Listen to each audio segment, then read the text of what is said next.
We good? We in action? Like a Die Hard movie? Well, at least everyone except the last one. That one was trash.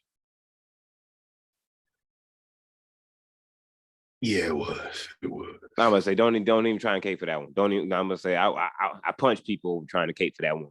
Like that is like don't do that. I blame Roc Nation. I'm blaming Roc Nation for everything from here on out. You are completely, wholeheartedly, 100% out of the whole ventures, bro. You out. You out. You out. Find a new team. Find a new one. That's gonna be my shit all 2023. I'm blaming Roc Nation for, even if they sign me, I'm still blaming them for everything. You not a whole venture no more, bro. You don't get to tell me I'm not that, nigga. I get to tell you you're not, nigga. You don't get to tell me I'm not. Absolutely not. Then you definitely don't get to tell me I'm not. I'm the only one on this show that actually capes, and number one on my list is the Almighty Hulk. Is he number one on your list? Nigga, I'm on my own list. So excuse the fuck out of me, bitch. Is Marshall Bruce Mathers your number one? Because you know he is. So stop playing. Stop playing. Well, don't play like you don't know how my number one works. You know there's a tier to my number one. There's 1A and there's 1B. And you know who's 1A and 1B. So stop playing with me. Exactly. But you can't claim whole Vengers. You can't claim whole Vengers, nigga, when you of the Shadians of the galaxy. No, you over there. You are over there. That's cool. You not a whole Venger. You a Shadian of the galaxy. You go over there. Make that call. Go over there. Go over there. Last time I checked, you wasn't whole, so you don't get to make that call. Look. I play. You ain't even in charge of the fan club. Shut up. I play my War Machine role very well. Thank you very much. I play my role. I play my role.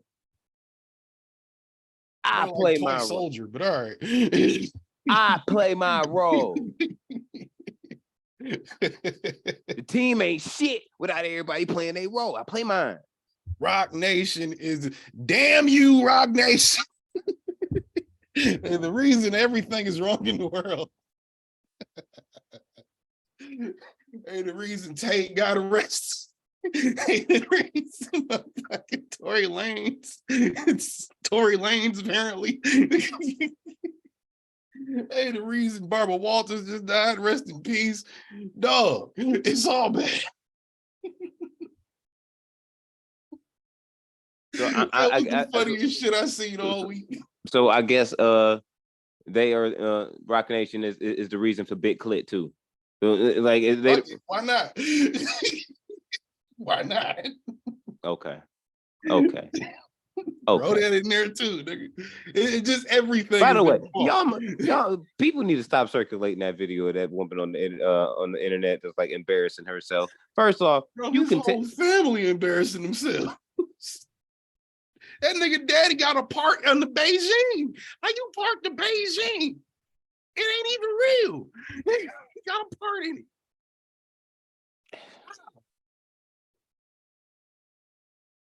Nigga sick.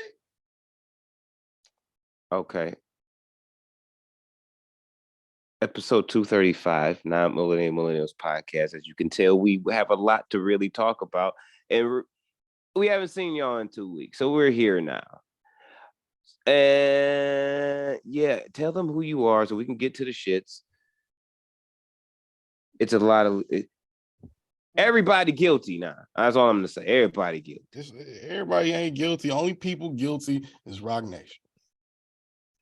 That is everything. That is all of the thought processing of my co-host, not at all me.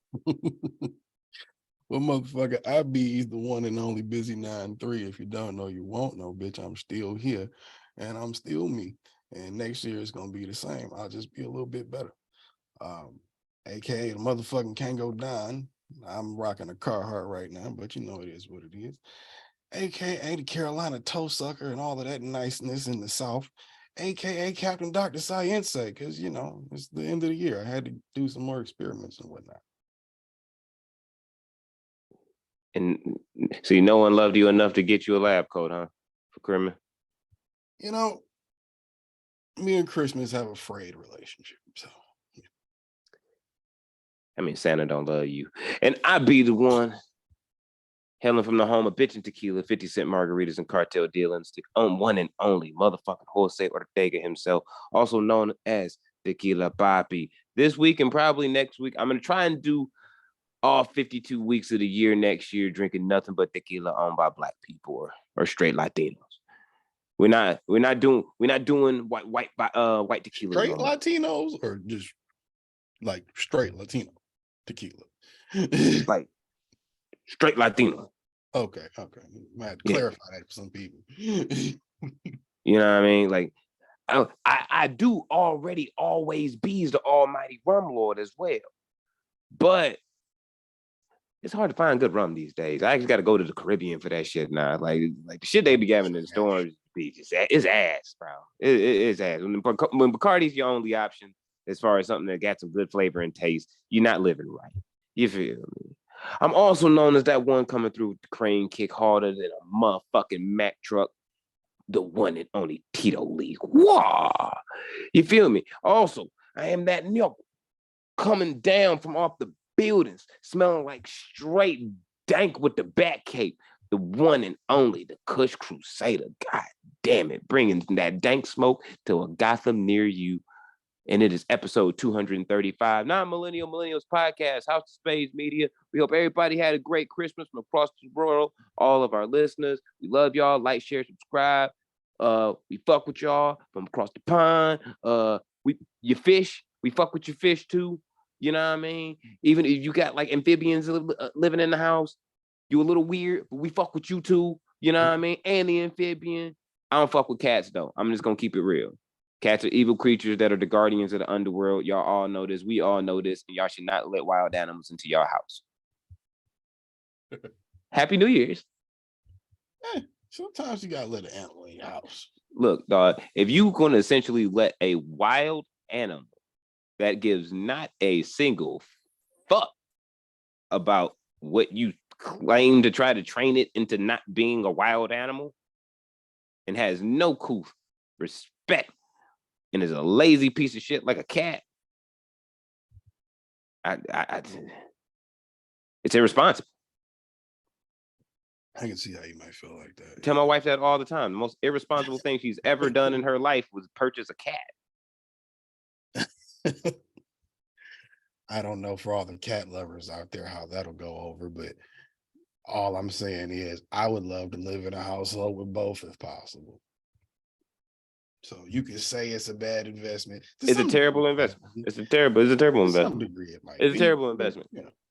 If you work, if you grind, if you hustle, nigga, if you leave the crib and you see an animal on your floor at 7 a.m, whenever you leave to do your thing, and you come back home, and that animal is in the exact same place that you left it in at 6 o'clock, let that shit happen 4 days in a row. You're gonna be like, you useless piece of shit.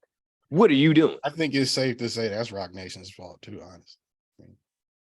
You never get a Roc Nation deal.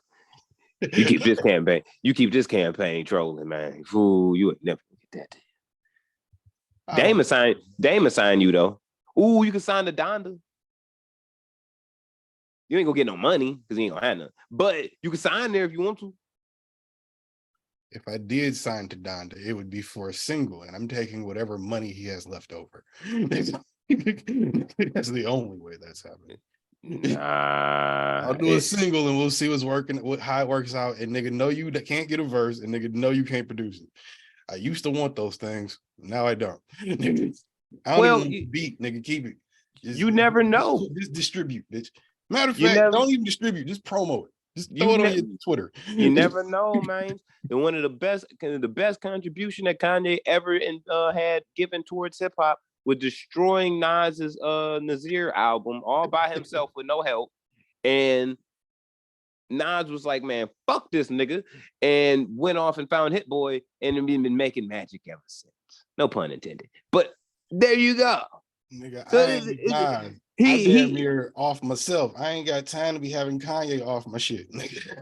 Look, if you had a Kanye produced album and it was just the worst album that you could have ever you've ever put out, like period, like any project is the worst thing you've ever done, but it wasn't your fault why it's done badly.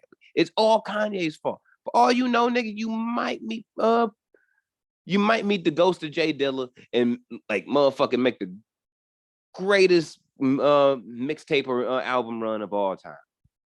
Just because somebody's like, yo, bro, I can't let somebody just do that to a good MC like that. Like, yo, if I can goodwill built up as Nas does. look, my nobody nigga, gonna be running to my rescue if Kanye fuck up my career, nigga. You never know. Nobody's gonna rescue me, nigga. Hov is not gonna come and save me, nigga. Oh no, not now. Not now. Not now. Not now. That's dead, bro. Nigga, I bet I still get a Roc Nation deal. Nigga probably might tell me, like, yo, you better not do the podcast this week. Like, why? Because your man was on some bullshit. And then he wanted to call me and ask me for help. So now you can't help him this week. But I gotta do this. I gotta do this. Jay, you want that chain, don't you? All right. Damn, you gonna fuck your man's over for a chain? Really? That's worse than Thug. No, it's not. Yes, it is. Them niggas telling just to go home. Nigga. You ain't even getting the chain. No, I'm getting the chain if I don't do it 1 week because you want some bullshit because you wanted to be over there with Christ Jesus. So I'm like, and Hov never catch me doing that. And Hov said, like, nah, man, you gotta let your man wallow. I know you want to help him, but you can't help him. I'm like, damn, bro. Would you do that to Tata? Yeah, I've done it plenty of times. Oh. You know how many times Tata probably got his chain took and was just like, yeah, I deserved it. Sorry. He know he gonna get it back. It's Tata, but you know, you gotta take it for the night sometimes. Like, yeah, you know what I mean? It's a bad move. Why you do that? And you know you're not gonna feel bad if like I walk in the next week with the Roc Nation chain and be like, yeah, bro. So I had to leave you hanging, but I got the chain though. You gonna be like, I get it. You gonna be mad for a second, but you gonna be like, I get it. No, I get it. no, yeah, you would. Yeah, you would. Yeah, you would. If that's you would the done case, the same thing. If that's the case, that means I will never get a chain, which then that means you the only nigga I know with a chain. So you know what that means? I gotta take your chain, nigga. Ain't nothing you gonna be able to do about it, sir. I had to take your Roc Nation chain, nigga. No, you can't take my Roc Nation chain because a Rockefeller chain. It's not a Roc Nation chain, but yeah. it don't even matter, bro. Let's not turn this to what happened with Pac in Vegas, bro. Like, let's not let.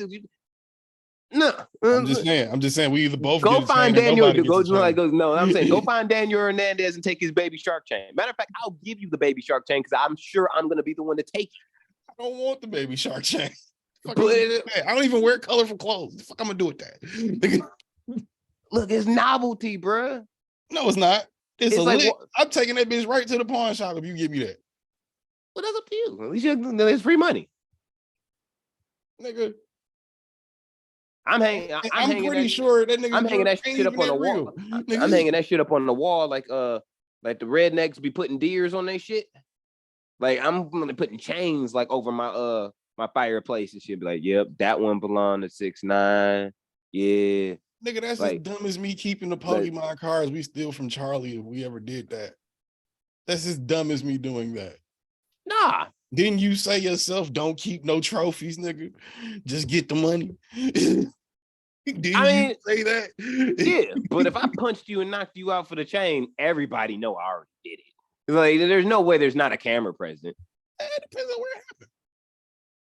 Nah, I'm gonna make it public. Most times at this point, if I punch you out and took your chain, I want you to see it. I want everybody to know that I did it, and it's okay. I want people to know. Everyone knows Trick stole Young Berg's chain. Young Berg got his ass knocked out so bad he changed his name to Hitmaker and stopped making vocals. He stopped doing whole anymore, sir. Stopped doing whole vocals because he got punched in the face so hard.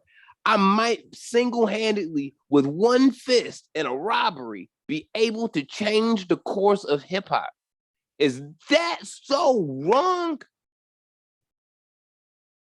Young Berg was a lot more respectable than 6ix9ine. He just made R&B music and he looked funny. That's the only reason niggas tried him. No, low key. He looks soft and he makes R&B music. Niggas that start snitching, bro. I'm just if you got a chain on and you a snitch, pretty much like half of YSL. That's all going on the mantles, bro. Apparently, all but 2 niggas and Thug. I would say gun. I'm gonna say I'm taking Gunna shit. Like if you were previously YSL, jeez. I got these hands and don't wear no chain. I don't take bracelets and earrings and none of that shit. This ain't one of those type of robberies. It's really like a head on the mantle type thing. You got your ass knocked out and I took your chain. You want it back? Send the Colombians that Sosa had. That's how you get it back. And it's still gonna be hard to get it back, but it still you gonna have to do that. Hey, we both get a chain and nobody gets a chain. I told you I'd give you the baby shark chain. You cannot be a whole venger. You cannot be a whole venger when you only thing I'd possibly take as a backup is a death row chain. You not binging for hoe. How you want? The only thing I'd take is a possible backup is a death row chain. Stop it. Stop it. How you gonna get a Rockefeller chain and you don't even binge for hoe? You blame it. This whole podcast is gonna be you blaming Hove for everything. I'm not blaming Hove. I'm blaming Roc Nation. I never said Hove one time. You've been bringing that man up. I said, damn you, Roc Nation, not damn you, Jay-Z. The entities are a whole. They all the same thing. No, they're not. Yes, it is. One's an entity. Everyone went around and say, I blame TN2M for everything, nigga. And there's only two of us up here. Maybe we did that shit. Who knows? Maybe we did. I didn't do that shit. You don't know. Maybe we did. I know if I didn't do some shit. We ain't get blamed yet. You don't know if we did it or not. We didn't do shit. Who knows? I know. Might have done a lot of shit. God knows. Like God is speaking, and I know. Like nah. Who knows? Niggas say blame to him for everything. If Cardi B breaks her heel tonight, you could say blame them niggas on Twitch. She can do it. Nah, blame that nigga on Twitch, meaning you, sir. If they say TN2M, that's both of us. That's not just me. If they say Busy 93, then that's just me. They say TN2M, that's me and you, sir. Unless they address us individually, that's us. No other way around it. We need to get like a third member in here that just a moderator. No, to divert all bullshit to that person. It's Chuck's fault. Yeah. Get another George. Chuck. George is never nowhere to be found. Chuck edited that to make it sound that way and insult you all. It's all Chuck's fault. We fired Chuck. Yeah. And then you but you keep Chuck off camera and you just change Chuck's name every time you fire him. It's the same guy. You just gotta keep firing him. Yeah. Chuck is gonna be eventually Ralph. Yeah, we just have to run through a bunch of names. Yeah, there's a bunch of just random names that nobody really wants to be called. Yeah. So it's over and over Even and over. The niggas that have them. Yeah. Like Connor. He's gonna be a Connor, one of these. Yeah. A Blake. Yeah. A Blake. Yeah. You gotta have a Blake just for tax purposes. That's not a Jew joke. That's a white joke. White. I don't know. It's like, you met a cool Blake? I have not. Met a couple. I went to middle school with like 2 cool ones. And after high school, I met like 2 cool ones. I met some cool Blakes. I've met some female. Well, one of them was female. She was super cool. But yeah, I've met some male and female. Chicks with dude names are actually always usually cool. Yeah. It's very rare when you meet like a Christian that's a chick that's like a terrible person. A Christina? Oh yeah, she could be a bitch. You know. Yeah, that's true. That's true. I'm trying to think of another one. Like Sean. I've never met a bad female Sean. I've met a couple dude Seans that were real assholes. Never met a asshole female named Sean. This might sound fucked up. I think all people named Ryan, for the most part, like 99% of Ryans, male or female, are terrible people. I feel like it kind of sets you up to be a dickhead. I've never seen or heard no girl named Ryan. Yeah, I know Ryans that are spelled Rian. And I've heard Ryan. I don't know. I've never heard a bitch named Ryan. Never met a chick, seen a chick named Ryan. Yeah, like spelled just like the nigga named Ryan, like spelled just like that. And I'm like, wow, okay, I guess your parents were set on what they wanted. Rhea. I've seen Rhea. I know a Rhea. That's close. Let's see. That's the girl name. Micah's. I know Micah is just a bad name. I don't like Micah. That's got to go on the list. It should be on. It should definitely be on the list. I know a family that's close to that's close with my family.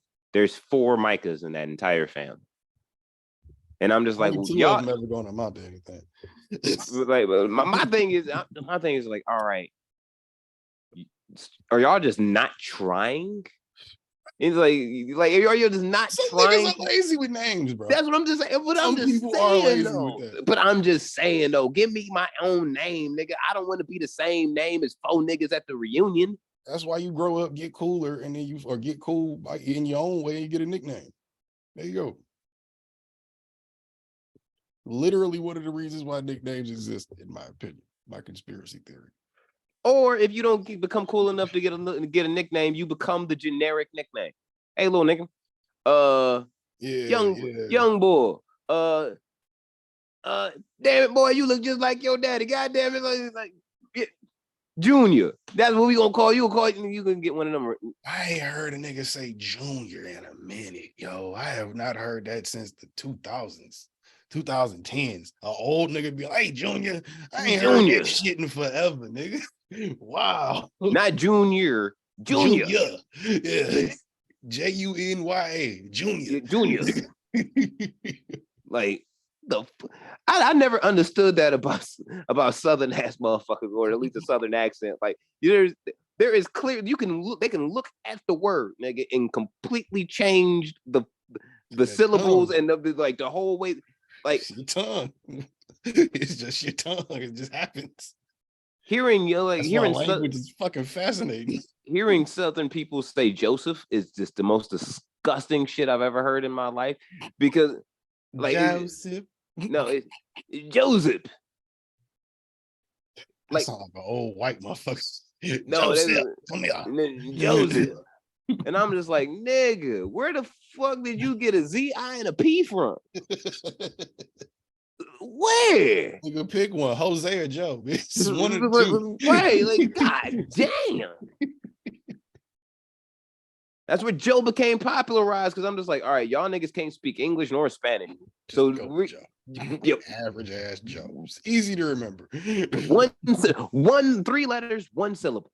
Can't fuck it. Yeah, you can't fuck it up. You can't fuck it up. Bill, can't fuck it up. I always like Bill as a name, though. Bill is a good name. It's a solid name, I feel like, for a white guy at least. There's not a lot of black dudes you meet named Bill. I've met a lot of cool white dudes named Bill, though, like older, like 50s and up, 40s and up, named Bill, like the 70s. There's some different niggas. My grandfather was a Bill. Like, and he pulled guns out a lot of people, like from stories I've heard. A lot of Bills is cool. It's like a lot of Bills are really cool people. Sometimes I got, you know what? When I say that out loud, I got Bill energy. Sometimes think about it. Clinton the up one on you. You get on Hillary one way. Get on Hillary one day, motherfucking the Secret Service. He'll up that bitch on you. Yeah. For real. Junior, I don't need no help. I got the yop I got the yop right here. Just in case they want some trouble. I have been listening to Chief Keef all day. All day. If they want that smoke, well, it's good. If you're an animator and you listen to this shit, we need that gift made. Bill Clinton going to town on something with Sosa playing in the background. Love Sosa in the background. Mad, colorful and animated. We need that in the White House. We need that. It's dated as fuck, but it would be dope to look at. Everything. Remember when Obama and them was like releasing like their top 25 songs of like the year, like their favorite songs. He did that shit the other day. Did he do? He still does it? Okay. He did the movies the other day. He did the music last week. Oh, okay. I didn't see that like circulating. I missed it. But I always thought whenever I seen it, I'm like, about 8 or 9 of these, nigga, you do not play on a regular. You just like these songs and they look good on paper if you the president, nigga. You know damn well your shit sounding way. You know you was some of them shits with Sasha and Malia going like, nah, throw that on there. Yeah, you should throw that on there just because, fam. Like just because. They gonna love that. Just throw that on. But I like that. I like that. Like I like that one song with the Future, and he goes karate chop. Nah, Dad, you shouldn't put that on there. That's gonna be bad. Like, nah, don't put that one on there. Why not? The Emmett Till thing, Wayne fucked it up for you. Like, I don't think you want. You right. Walk away on that one. Like, nah. I was thinking about that, right? It's funny you said Lil Wayne. I thought about Lil Wayne is the perfect example of a motherfucker who, you know how people just do their job and they just want to do their job. Don't ask me shit not about the job. I don't know, nigga. If you might get an answer you don't want if you ask me too many questions. Lil Wayne is the perfect example of why, when you see someone you think is a genius at their craft, you should just leave them the fuck alone and let them be a genius at their craft in the way that you think they are. Because if you get Katie Couric in the room too many times and ask too many questions, he gonna say some shit like, I ain't never had no racism happen to me. And you be like, Wayne, what, nigga, what? Huh? What? And then you remember you Lil Wayne, but then you like, nigga wears Ugg boots too and he's 40. Stop. Just stop. Just stop. And got like three original Let him do what he dreads. does. Stop expecting all these things. I've been saying that. Like, fuck. I thought about that in the shower for some reason. I was like, that's a perfect example of why you should just leave niggas alone and let them do their thing. Everybody is not smart. But I think the problem was, at least a perception is within like the way outsiders look at hip hop is this. Some of the most popular, or when hip hop really gained its popularity, motherfuckers were smart behind the lyrics that they were doing because a lot of shit was intentional because they was really trying to spit a message. Like Ice Cube, Common, Heavy D, Public Enemy, Tupac, Biggie. Like you had a bunch of motherfuckers who were legit, weren't dumb, and they were trying to say something or convey something through their music. Right. Wayne don't do that shit. Wayne ain't that person. Wayne has always been the nigga, let me say whatever I can say to make you go, damn. He said that a million times in interviews. He's like, I just want you to hear it and be like, oh shit. Nigga, the fuck was that? Yeah, like, think about it like this. CeeLo Green was one of the most powerful midgets in Wonderland ever, and then he came to Earth. We know that's all truth. That's all the truth. No, that's also all true. But as far as pen game, musical creativity, and artistry, was highly respected in in R&B, pop, hip hop. This nigga was going a whole mile, and then he started talking. Sounded crazy as shit. Yep. Everybody stopped giving a fuck. Yep, it ain't like this nigga still can't rap. It ain't like he still doesn't make good. It's still good. But guess what? You can't ask this nigga really intense questions up to a certain standard because guess what? CeeLo Green just may actually be not smart, like at all. Is he a good? Can you make a good song? Yes. Can you contribute greatness as a musician or artist? Yes. Can I ask you about the economy? You should not. Should I ask you about Black Lives Matter, George Floyd, Breonna Taylor, anything of the sort? Probably not. What makes you think? This is what I want to know, right? These people that we're talking about are very high level at their craft, which means not in the studio all the time, of course, but a lot of their days consumed with things that are not that, or things that the average mainstream quote unquote might give a fuck about, right? So yeah, nigga, you're gonna get a weird answer. I've been in the studio for 3 months and touring and doing shows, and then I go back to the studio. You said a cop shot a chick, why you shoot her? Oh, that sounds crazy. And then you say some shit, and then you go, what the fuck? What's wrong with what I said? I ain't even know nothing about the shit. Not everybody looking at you crazy. Your streams done drop, and you like, what did I say? I hold myself as being a smart individual, but but sometimes there's certain things where it's like you bring something to me, I am not the person you should be talking to about this. Everybody not as tuned in on everything as they should be ever, nigga.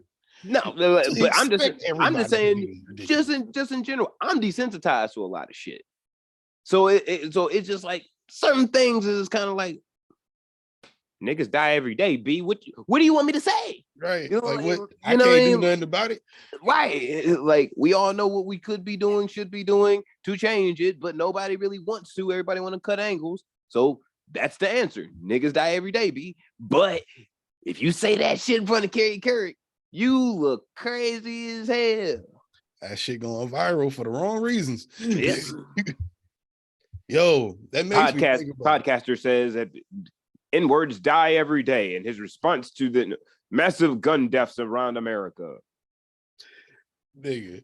You know what I mean? That's gonna look nuts. What do you want me to say after that? Like I was having a conversation. You asked my opinion. I gave you what I know. Maybe I shouldn't have said shit. But then why you asking me shit that I shouldn't be answering? What the fuck? Yeah, and then you can't. And if you were smart enough to reflip it, then well, this interview is not about me; it's about you. How do you feel about gun violence in America? Ask me about what I'm here for, bitch. It's not the economy. If I'm a rapper, no, I mean, I don't understand why they put Lil Wayne on Sports Center so much. First Take, whatever it is, he goes on. Because he goes on Undisputed. Well, he does the theme music for Undisputed.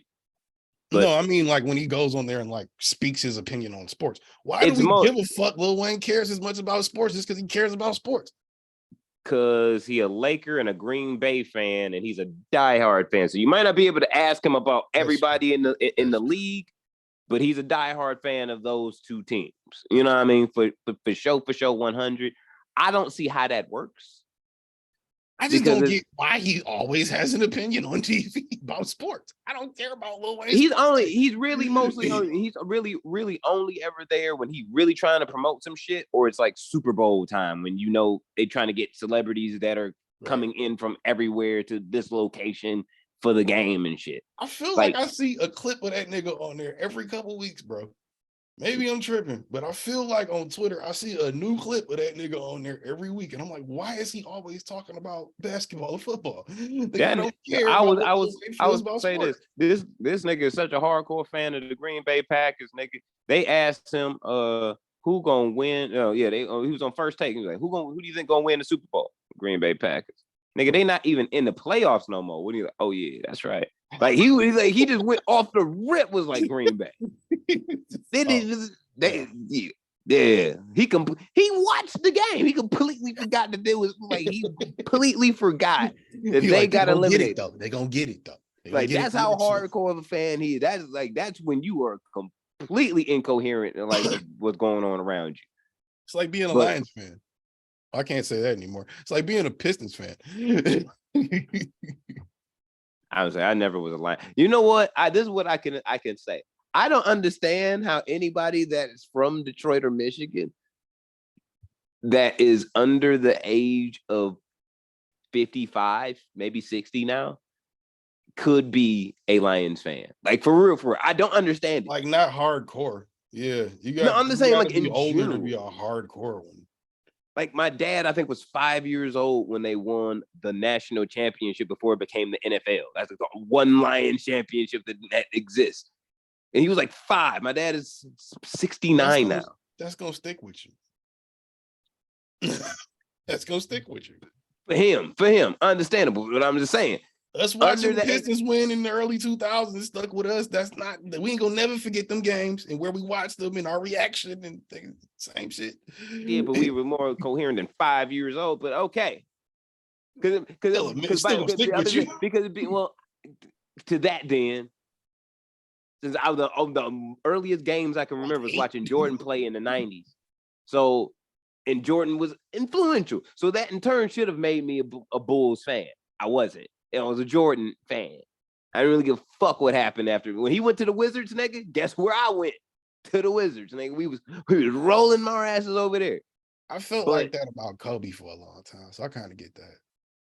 Yeah, that's how I do feel about Kobe. Like I was a Kobe. As long as Kobe was on the Lakers, I was gonna root for the Lakers. I'm gonna root for Kobe. Not to beat Golden State, but I was gonna root for Kobe.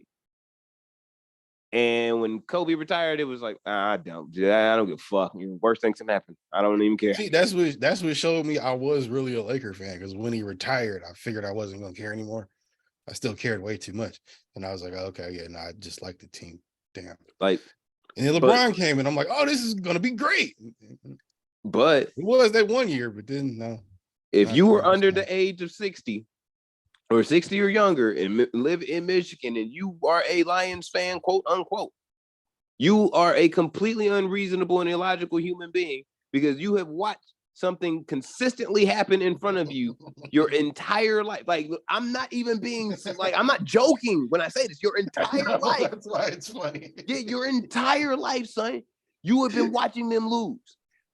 Perfect example for our listeners across the pond.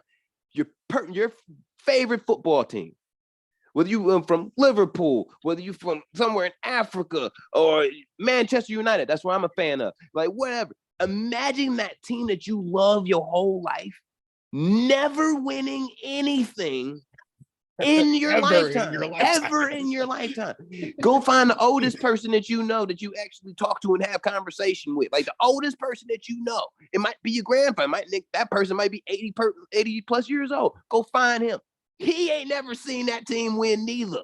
And you have the nerve to root for this team to win. You are illogically dumb. There's no just thinking about it. That's wild. Like like yo, fam. Like word.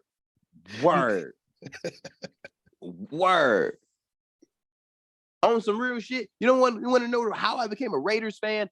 I saw the fucking uniforms for the first time. I was like, yo. And then I saw the symbol and I was like, I've seen that somewhere else before. And it was like, oh shit, NWA wears those.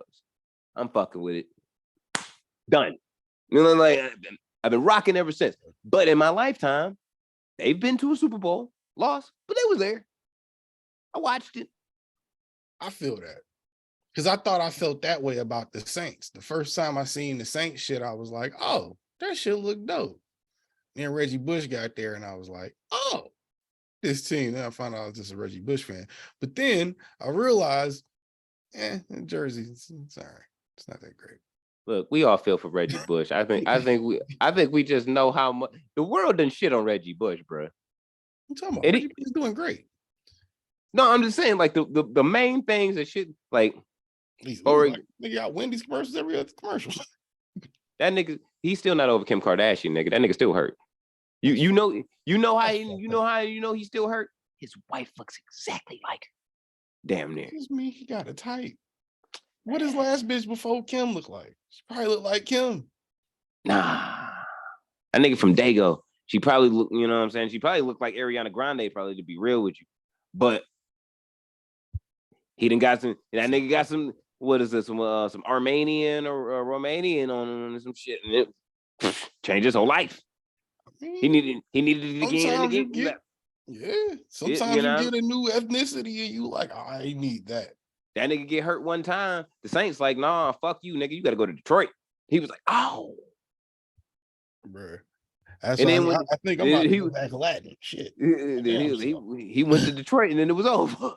It was like, Yeah, yeah, it was done after that. two good seasons, and yep, now you're on Wendy's commercials and on ESPN collecting a check like everybody else. You make it sound so bad.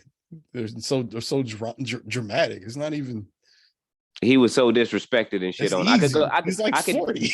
No, It's easy money. I'm saying before even the whole shit like got to that point, it's like they shit on him so bad, and I'm just like, they took his Heisman away, nigga. They did take his Heisman. They took his Heisman. That was fucked up. Like, I don't give a damn. Like on anything. If you go to a college and shit prior to this NIL shit that popped up, you go to a college and they offer you some shit, cool, and you take it. You're not supposed to. Okay, you're not supposed to. But what you did to earn the trophy as being the best, that don't have shit to do with what the fuck you received. You just balled. Like, nigga, because he's living in a nicer house. His mama has a nicer house than she did before, nigga, does not make that nigga run faster or slower. He's the talent. Yeah. It didn't change up the schedule that the school that USC had to play, and he had to run against all them teams. Yeah, but they ain't got shit to do with the type of bitches he like. No, I'm saying like when you take away the Heisman. Oh, yeah. But I mean, that's just like at that point when they took it away, it doesn't hurt to that point. It hurts that it happened, yeah. But it's like, nah, that nigga still hurt on that. He mad. He's mad about that shit. Like anytime he talks about it, like and through interview, you can tell he's visibly angry. Yeah, he a nice guy, so he keep it in check. But it's just like you could see like the face tense up and shit. Just a little bit. Just he want to spaz for real. Like I know when he leave, he's like, man, fuck them niggas, bro. Like yo, you ripped the seams in your suit jacket, bro. Chill. Relax, Reggie. Like chill, bro. You know niggas over like 250 ain't supposed to flex inside of suit jackets. Chill. You got to do 2 more hours someplace else. Taylor made it be all right. Nah, nigga. I was like, whoever the fuck the Rocks Taylor was and Ballers needed to change that shit up. That was crazy. Them shits was too tight. I still have not been able to get through that show. To understand it, don't even do that. Just Google Rock in a suit Ballers. You for real. Like them shits was too tight, I've seen him in that tight suit on the show. I'm just saying I can't make it through the show.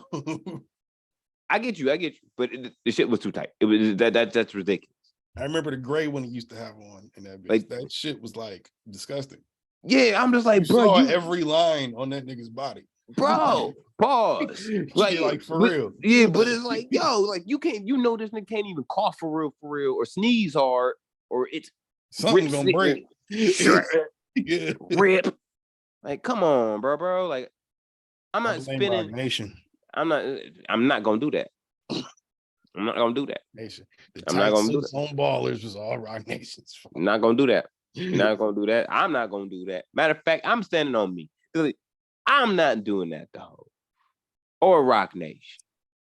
I feel like because I'm getting my chain. I feel like we all know that Hov and B don't have a cabal secretly where they're just feeding black men to the system for their own gain. That's some really weird QAnon shit coming from black people, I felt like when I read that. But damn it, I'm lying if I say it's not fucking hilarious, the narrative of Roc Nation as the black people. That is the funniest shit I've seen all week. And for the course of this episode, I'm with it. Everything is Roc Nation's fault. Except for those niggas that obviously did what they did. And even then, maybe Roc Nation. Why is it so funny to me? That shit is fucking hilarious to me, bro. Because it's the most ridiculous fucking thing ever. That's one of those. That's one of those whole. But for Jay, it's really one of those motherfucking whole woke up and was like, really what? They said what? Yo, B, you see this shit? Nigga, you see this shit? I didn't do nothing. Yo, Ty, bring me that Douce. It's 4 a.m. It's 4 p.m. somewhere. Nigga, what the I just fuck hop on is the that? I just hop on the PJ and just go there. Like, so Tory Lane's father really got up out his bed that morning, put on them tight ass jeans. Oh no, that was a different picture. Put on that tight ass suit. He dresses like a 20-year-old, by the way, when he's not in the suit. That's really, he looks like if Kevin Samuels had a midlife crisis. If Kevin Samuels wasn't as cool as he was, rest in peace, and fucking went through a lame nigga midlife crisis, that's Tory Lane's daddy. so he was Devin Samuels. Yeah. Devin Samuels, for sure. I don't even know if I feel right slapping that man's last name on some shit that lame. But I'm just saying, did you see the video? They found a Jamaican woman. I think she's part of the family somehow. She was yelling in the camera. There was a child yelling about Roc Nation did it. And damn you, Jay-Z. She was like 9. I don't know if it's his little sister. You didn't see that? No. His whole family was like on 10 in front of somebody's cameras. I don't know who, TMZ, whose it was. I mean, it was that trial. So I mean, all the motherfuckers getting deported. Like everybody. Why would you speak? Everybody is getting deported. They from Canada. Like y'all can't be. First off, damn you, Jay-Z and Roc Nation is crazy because you really just mad at the fact that this nigga is more powerful enough to hire better lawyers for his people. Well, that's one. That's really one. Because she signed to Roc Nation management, nigga. She's not signed to Roc Nation as a label. I heard the theory that they were mad. It's Roc Nation is just mad Tory Lanez didn't sign. That's why they going doubly as hard to lock him up and feed him to the system. Jay-Z just treats black men like they're useless. Shut up. Jay-Z don't do nothing but put all his people on and anybody who he thinks is talented and good on, nigga. The only person that Jay-Z should have never given a shot to was Kanye. That is the only visible mistake in like decades. So I mean, that's it. Like Rihanna, like, we were right on. B J. Cole was right on. Nigga, like we J. Cole, nigga. St. John, nigga. We got a lot. We right about a lot of shit over here. And we were right about Kanye, but you know, mental illness is a thing.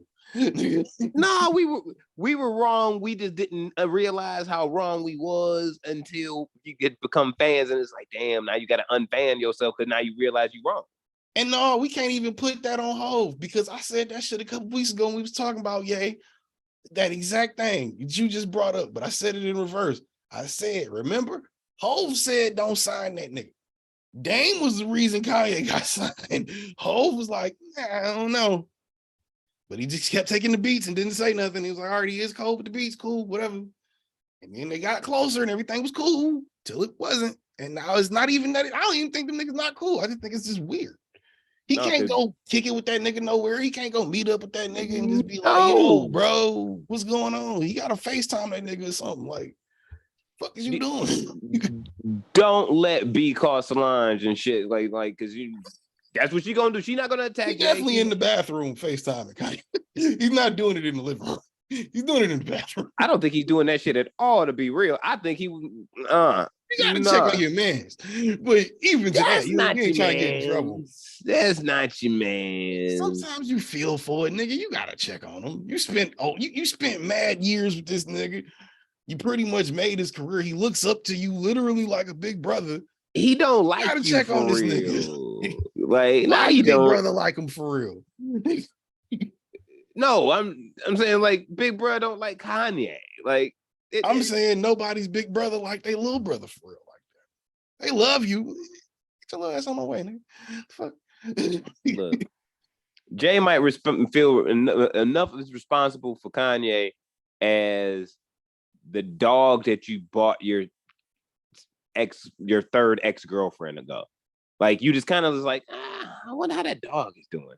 That was a cool ass dog. I wish I took that nigga. But it's kind of like, fuck that dog. I don't really care that much. That dog over there with that stupid crazy bitch. She can keep the dog. Fuck it. No, you can't do that to the dog, though. That's kind of a flawed logic right there, because nigga, you brought the dog into that situation. You could have just looked at that dog and been like, cute dog, and kept it the fuck pushing. You could have just done that and kept it the fuck pushing. So what you talking about? Nah. Yeah. Sometimes the dog got to look out for his own well-being. That's the game. That's the game. But you introduced the dog to the situation. It would have been dead otherwise. So it's the game. It's the game. What if it died when you left it with her? Same outcome. Now you're just an asshole. I mean, look, I wished all well for the dog, but I wasn't staying with the crazy bitch. It's not my fault. It's not my fault. You know what I mean? Like Kanye didn't. I mean, Jay did not want Kanye to begin with. He just ended up with the dog. Stop referring to this black man as a dog for one. That's just. I'm gonna refer to that white man however the fuck I see fit. I just don't think that's fair. No, fuck that. Black men as dog. If we gonna refer to him as dog, at least call him a bitch. Give him that respect. No. After all the coonery, after all the fuckerisms, guess what? Kanye gonna receive these all this energy. Like, I don't care, bro. I have he gets no. You don't get a pass. Kanye don't get a pass from me. That white man has done enough disrespect, and I'm using my black Tino privilege to execute what the fuck I see fit on that bitch ass nigga. For real. Jay didn't want the dog. He ended up with it because he was in a relationship with the loony bitch. And in this circumstance, no disrespect, that's Dame. But Dame split. Jay just so happened to end up with the dog. Nah, dog cool. I don't like it all the time, but it suits a purpose. We all making money. That's all I want to do. Make money. I want all my peoples around me to make money. I ain't successful if we ain't successful. You feel me? Great mentality, great way of living. Boom. Then the dog goes out and starts biting old people and niggas, and then befriends your neighbor who has a swastika on his fucking face. Okay, well, was it your homeboy or was it a dog? Most niggas don't make an album with their dog. They make an album with their homie. So what are we talking about, really? It depends. The analogy can only work so far. It works pretty far, bro, because like sometimes you got a dog that might be talented enough to throw some bars in there, bro. So what you're saying is Dame Dash found Scooby-Doo, hired him. This would make a great cartoon, actually, because of Kanye's head shape. So Dame Dash hired Scooby-Doo to the mystery gang. And somehow, instead of going off with Shaggy, he went off with Fred and started making records, nigga. Yep. Stop it. Absolutely. That's exactly how it happened. That's exactly how it happened. We watched it happen. Watched it happen. And then when Jay was just like, I kind of do feel for him because I always knew something was wrong with the nigga. Then B was like, nigga, you better delete that nigga number out your phone right now. And he was like, okay. Because Lemonade just happened and 444 didn't drop yet. He was like, okay. It's only so much you can do to help your mans when your man's fucking self over so hard. I mean, yeah, and your wife don't like your mans. I mean, but if that's your man's. But if your wife is Queen B or Rihanna or anything of the sort, Michelle Obama. Yeah. If she tell you delete that stupid ass nigga number out your phone, you gonna do it if you a smart man. It's probably in your best interest. It's probably it is in your best wholeheartedly, bro. Whole fucking heartedly. You might want to, yeah. Don't even argue. All right. Don't look down with the puppy dog eyes or nothing. Just do that shit like it was like it was some shit you was gonna do anyway. For sure. Not a fucking problem. So what you're doing for the Kanye situation, if I'm correct here, is you too are blaming Roc Nation for Kanye's fuckery. So I go back to my original point when I say, nah, what's the name of Dame's? Damn You Roc Nation. No, what's the name of Dame's label or whatnot? I blame Dame. That's why no more. Whatever Dame's LLC is, I blame Dame. That's who I blame. I blame Dame. We all know Roc Nation did it. We all know it. Good music did it. That's who did it. Nope, that shit don't even exist no more. Except for on paper. Ain't who's distributing for them? Nobody. That shit ain't even out no more, nigga. Like Kanye releasing records through DistroKid like the rest of us. They won't even let that nigga release music. They treat that nigga probably like R. Kelly now. The last song he dropped, they took off Spotify. So nope, probably not. Because he went on a whole rant about how he loved Hitler and hate the Jews. You can't just go on a rant on that and then be the following day be like, I'm gonna release music. Yeah. I don't give a damn how good the music is. Like it could be the greatest collaboration of music and musical musicians and artistry of all forms. Nigga, guess what? After what you did yesterday, not even 24 hours ago. Nah, son. Nah. Like, nah. I'm going to tell you to your face, nigga, no. This is unacceptable.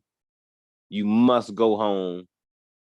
And yeah, preferably just stop speaking and wave when necessary and occasionally smile. Don't speak. You're ruining yourself and the rest of the world by speaking. You know, it seems like a lot of niggas do that. Tate, one of them. Cobra got indicted off a pizza box. What George said. Cobra got indicted off a fucking pizza box. Y'all do know, like, I'm gonna say y'all, I mean, like, the listeners, I hope y'all do know that this nigga is one of those said people that I was referring to when I, like, he's in the same box as Kanye and Kyrie, you know? Oh, yeah. Of, for like, sure. like, For I'm not, sure. I don't think he's talented in any way with anything, but fighting, apparently. Debatable. He ain't gonna fight Mike Tyson. But he ain't gonna fight Deontay Wilder. He ain't gonna go. I can see him bucking up to Deontay. Maybe not Mike. I can see him being like, Deontay, bitch, what's up? I do MMA, you do boxing, bitch, what's up? He not going. Definitely see that. He not going in there. That nigga's arrogant, bro. He is. Yes, you're right. But he's not gonna go. He's not gonna go up in there and die against, you know what I'm saying, the burrito eating Gypsy King. You feel me? He not fighting Tyson Fury. Deontay almost died 3 times. I think that'd be one of the things he'd fuck with him on, though. That'd be one of the things he'd fuck with him on. That's why he gonna be like, bitch, I'll whoop your ass. No, I think Tyson Fury haven't gone down the rabbit hole of Cobra like I have, sir. But I would say this: if you did something just that arrogant, I think someone like Tyson Fury would probably murder him in the ring just based on principle, and you wouldn't even know it was about to happen. Like, he wouldn't get like beat up like Apollo Creed and shit before he died. Like, it'd just be that one. All right, nigga, you playing so hard. Bah! It's getting brain damage one time. That might be the best thing for him. Hop in the ring with Tyson and just catch brain damage one time. Yeah, but you gotta hope. Yeah, like, you can't talk for that case.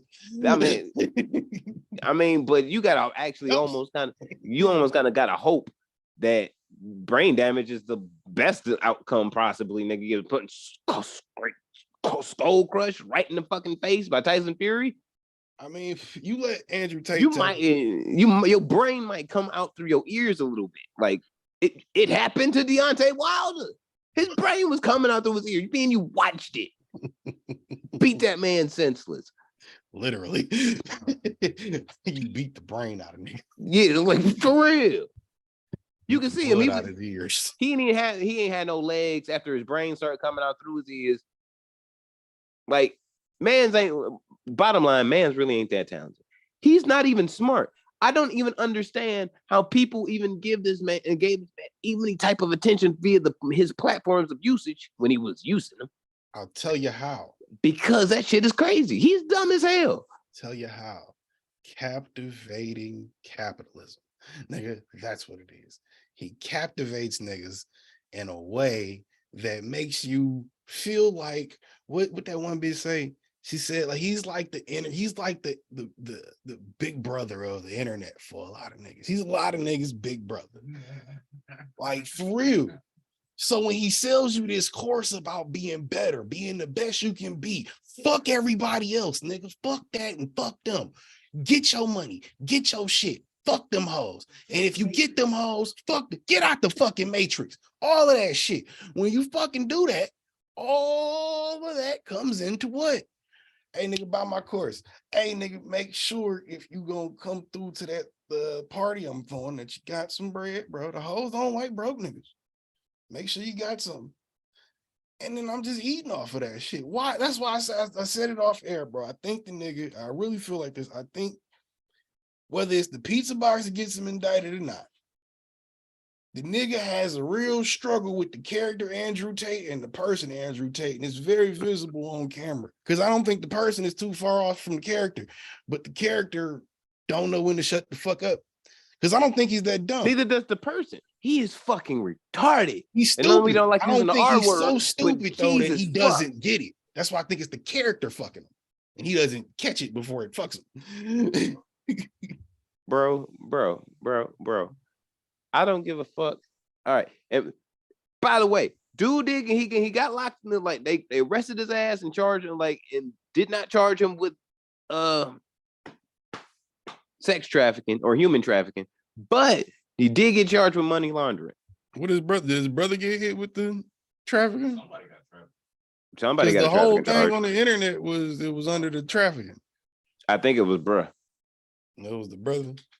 I think bruh got that, but I definitely saw, and it was like confirmed from like a lawyer online and shit. That that nigga got the he is being charged with money laundering. He got bail. Money he's laundering out today. Not a surprise to me though. If you Andrew absolutely Tate, not. Absolutely not. I feel like if he was doing anything illegal, that would be like my top 3 pick of something he would probably get caught doing illegal. That's it. If you I'm sorry, but if you're a white person in general and you get caught up and they say it's a white collar crime, I'm gonna think money laundering or embezzlement. That's the 2 easiest ones. Yeah, I'll have to get. If I know you wear a suit every day and there's nothing gangster looking about you, like you do not look like mafioso John Gotti. Like, come on, bro. Out the gate. He's part of the Romanian mafia. Right. You ain't know. The Romanian mafia. You ain't know that. He gang. Why are you looking at me like that? Why are you looking at me like that? You have not seen the lengths Tate will go to for this clout, apparently.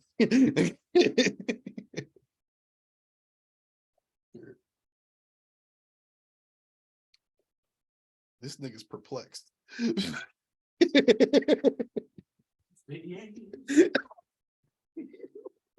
Oh shit.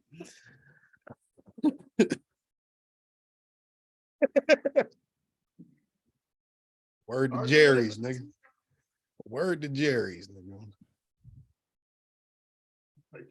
As long as we've been friends, I'm gonna just tell you this. Like, now we've reached a boundary. Now we've reached a point to where it's like I gotta let you know that you've gone too far. From now on, enlighten me. You can't say in a sentence to me the Romanian mafia. I'm just not having it. I'm not having it. I'm sorry. It's disrespectful. It really is. It's disrespectful to every type of gang. If any type of nigga, when we talk about organized crime, if I think about really, really organized crime, if I'm gonna say if I'm a Yakuza nigga and you say that there is a Romanian mafia, I'm gonna feel like you think that we pussy because you putting us in the same box as that. Come on, bro. Don't do that. Don't do that. Don't do that. I mean, Don't do that. Don't do that. Don't do that. What do you want a man to do when all he has is a He camera, a cigar, a Versace robe, and a slice of pizza? Sometimes you It was talk not. shit, nigga. It was not a slice of pizza. It was 2 whole pizzas, and your dumb ass snitched on yourself with those pizzas. Who the fuck does a promo for some shit when you running from somebody? Nigga. It wasn't a promo. It was a clapback. The whole video was a clapback at Greta for the tweet. So you snitched on yourself because you wanted to have an argument with a 19-year-old activist who hurt your feelings because she said you have little dick energy. Which you kind of do. I mean, why would you run? I just don't get understood, like explaining the emissions of the car. I guess because she's an activist about the environment that's supposed to be an own. You're like 40, bro. She's 20. Like, chill. What are you doing?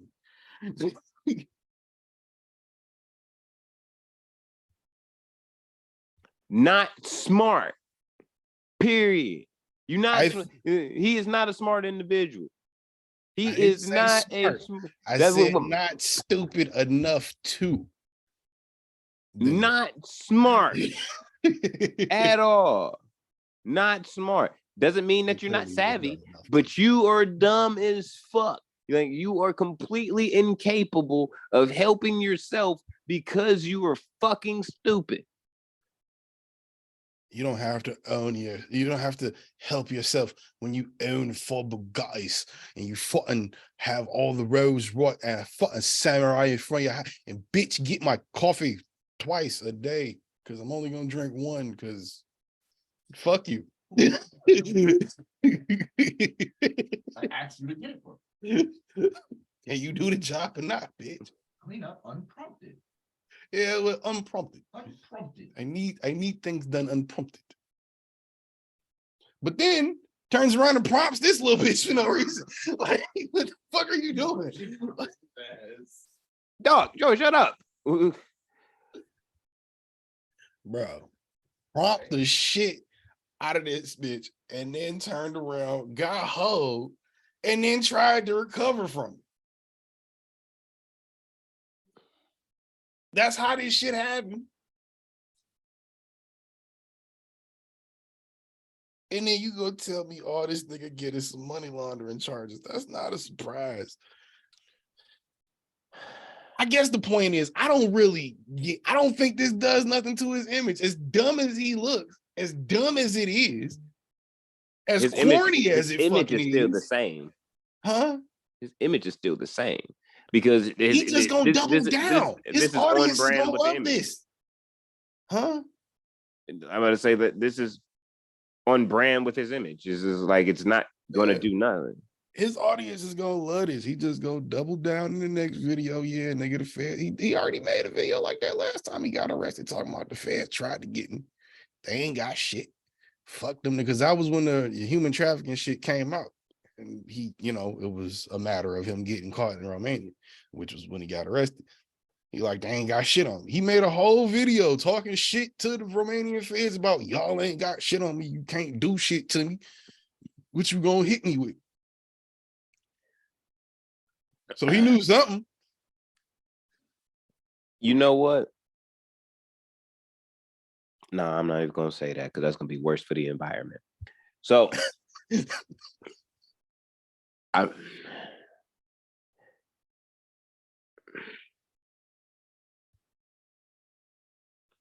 man, it's just not smart.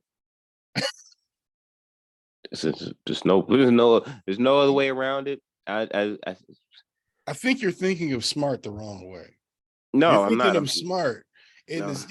Yeah, you're thinking of smart in the sense that you would make an intelligent move to achieve an intelligent decision or goal. That's not really what he's going for here. He's going for, how many idiots can I get to believe me and latch on to me? And then sometimes you got to sometimes you catch some beef. You got to deal with the beef. It's just the way he started the beef, and then I don't get it. I feel like everybody who I guess I'm not an alpha. We're not alpha enough to understand it. That's really what it is. We're not alpha enough in our own lives.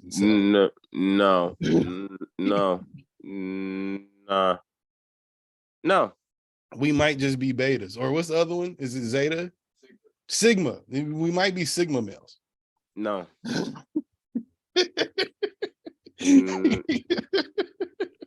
Nah. Maybe that's why we don't understand the 4D chess that he's playing.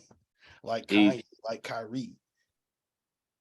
You see what I'm saying? It's 4D chess. No, them three dumb niggas. It's 3D in a motherfucker. It's just three dumb niggas. Yeah, three dumb niggas. That's what that shit is. Like it's just 4D chess. Like no, the fuck it ain't. Some of this shit is really quite simple.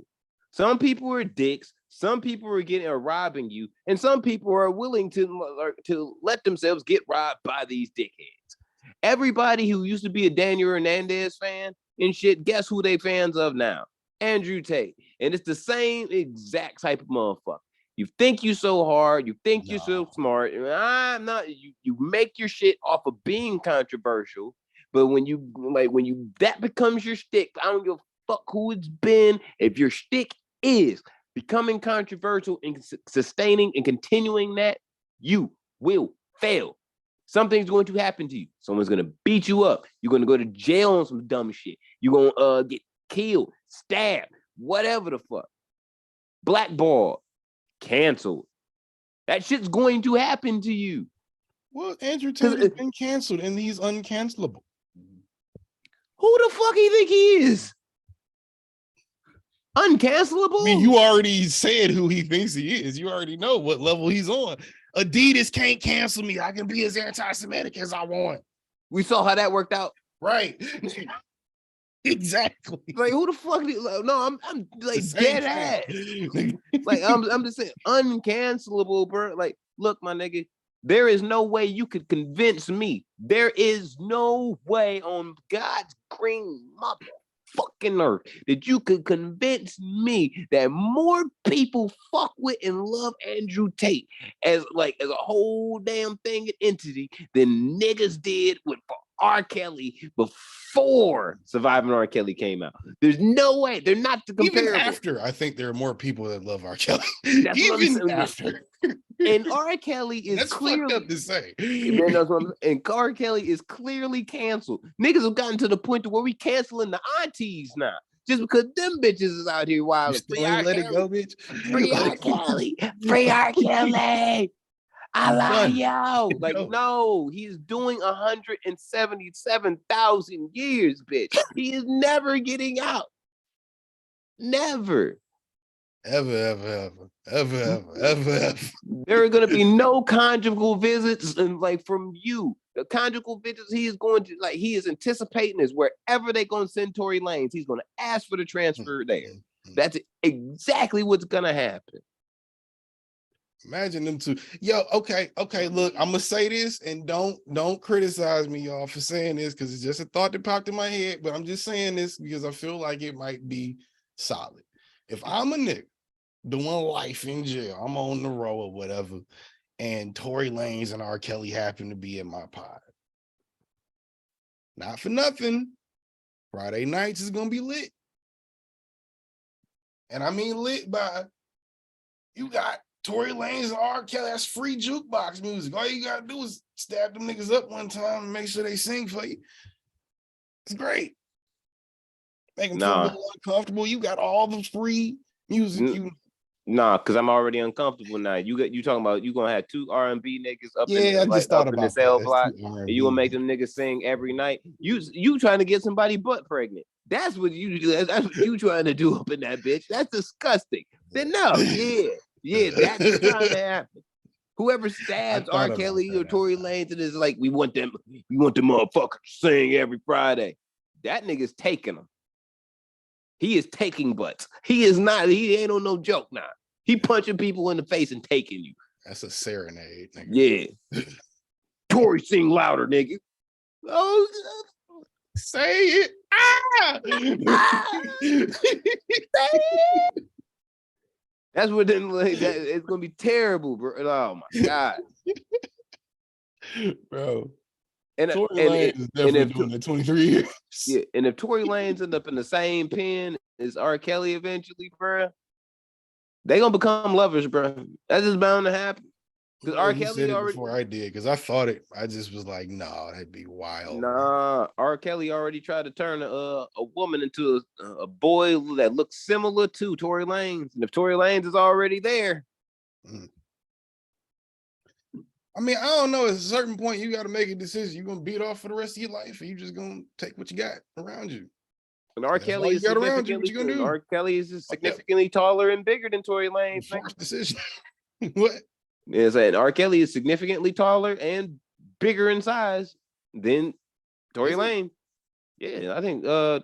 Kelly like 6 foot something. Like, really? I think he's like, I know he's at least 6 foot. I want to say that. 5'8" this whole time. 5'6". Nah, he ain't that short. I thought he was just like a regular size nigga. Nah. Pause. I mean, I guess 6 feet is regular size, but I'm like, I thought he was like average height. Well, well, he ain't 4'7" like Tory Lanez. Right. Yeah. The point is even if R. Kelly had to get physically aggressive and punch him in the face and be like, you got to take this shit, Tory.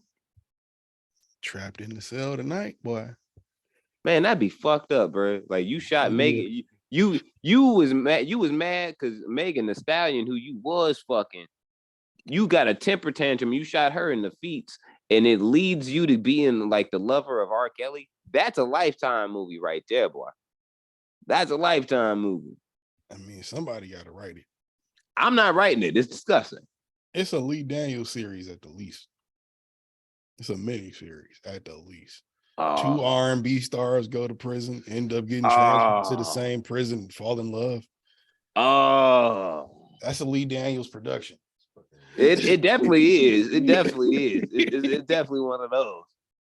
It ain't gonna tell you that's what the story really is in its totality, like throughout the trailer or even in the title. So you gotta watch the whole thing. And you're just like, oh my god, this isn't the R word. This is voluntary. Oh, this is Brokeback Mountain in prison. Like, oh god, no Vaseline, no. Brokeback Rikers. Like, no.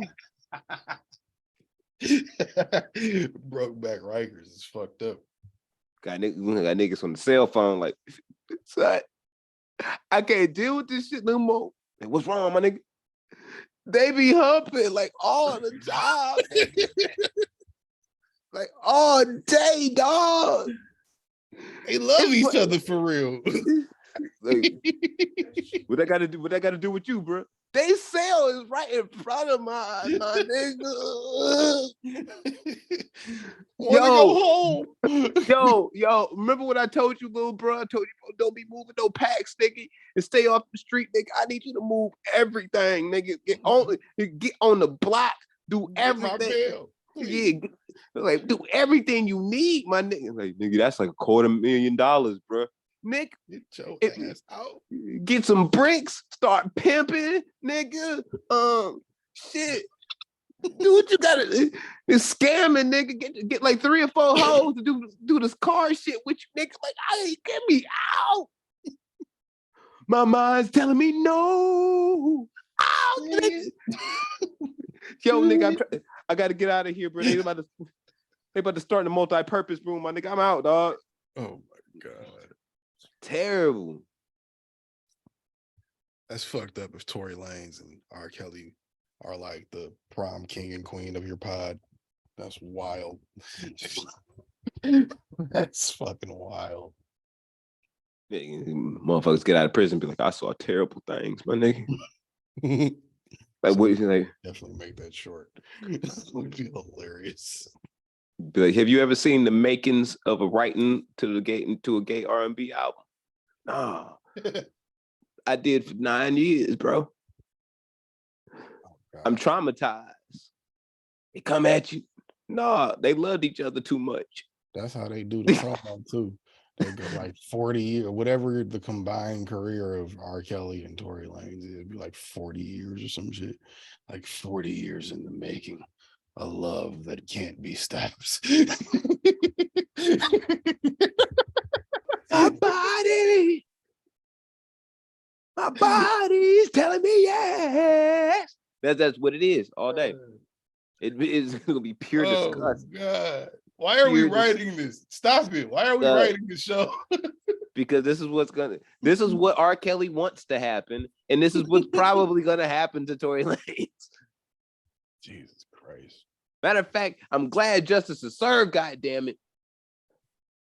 And all you motherfuckers that do not agree that justice has been served, you're stupid. Because there's no reason on earth that you can argue. There's no way on earth you can argue if you shot me in the feet and I'm alive that you didn't shoot me in the feet, nigga. I saw you do it. I was there. I have the bullet hole wounds. Nigga, I was looking at you. You said you shined me on like it was a Die Hard movie before you shot me. Dance, bitch. Come on, bro. Yeah, like saying, I was just waiting for it, just like, all right, guilty or no, like that, because that's. I mean, did you think it was gonna be not? No, because this whole time I was like, yeah, he's going to jail. Oh yeah, because when it happened, I'm like, oh, he's going to prison. It. Yeah, I'm like, you going to first off, nigga, you don't shoot nobody. And you don't shoot the victim and just leave them wounded and alive. And you had like 4 witnesses there. Like, and then tried to blame it on the other bitch. See, that's a sign right there. If anybody that got a hairline that look like Tory Lanez and shit, nigga, you probably ain't shit because you full of shit and then full of lies, bro. They shoot you in the feet. That's terrible. That's terrible. Even though I'm sure Roc Nation has something to do with it, Tory Lanez is gonna get, I would think, everything he deserved. Well, not everything, but at least some of what he deserved. Well, you know, he's definitely gonna go to jail for probably the length of time that would kill his career. Let's be honest. Oh, he's gonna be forgotten about in 5 years, bro. He was on his way before he shot her. Yeah, but I'm saying, oh, it's gone now. It's gone. What you think they're gonna give him?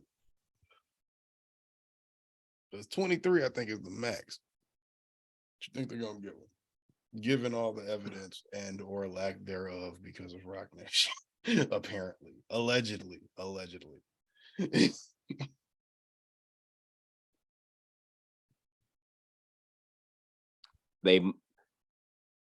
is what I think they might do. A 15, but they like he can get out in 12 with a 3-year probation and parole. I thought something similar to that. This is what his lawyers want, a 10-piece and you out in 7. I don't think he gonna get that. And the reason why I think you're not gonna get that is because, if I'm the this is one of those things. If I'm judge, bro, I'm mad. I'm here for this because I have to listen to the defense, which is Tory Lanez, give a bullshit account of information from that is against the plaintiff whom he shot. The woman has 2 bullet holes in her feet. There was a gun. You had it. It belonged to you. It belonged to you. It was in Zed's car. You were the only person that anybody in this vicinity said that was firing anything. It's your fault. You did it. Why the fuck are we talking about anything other than I'll plead guilty to this, and this, so I don't get the whole bitch? Instead, you to choose to come in here and waste my motherfucking time over some shit that I already know what I'm smacking the gavel down for later on anyway. Did they offer him a plea?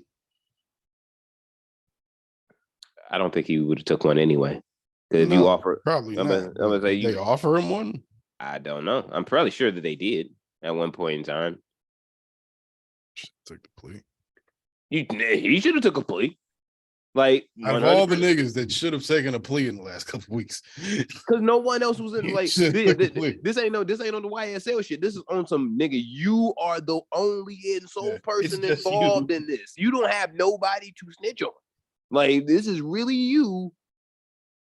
All right, if I look at it like this, if I could get 15 years, let's just say more than possibly, I'm gonna get 15. If I get found guilty by taking it to trial, or I either charge or do some guilty, like I plead guilty, and then I am out in that 7.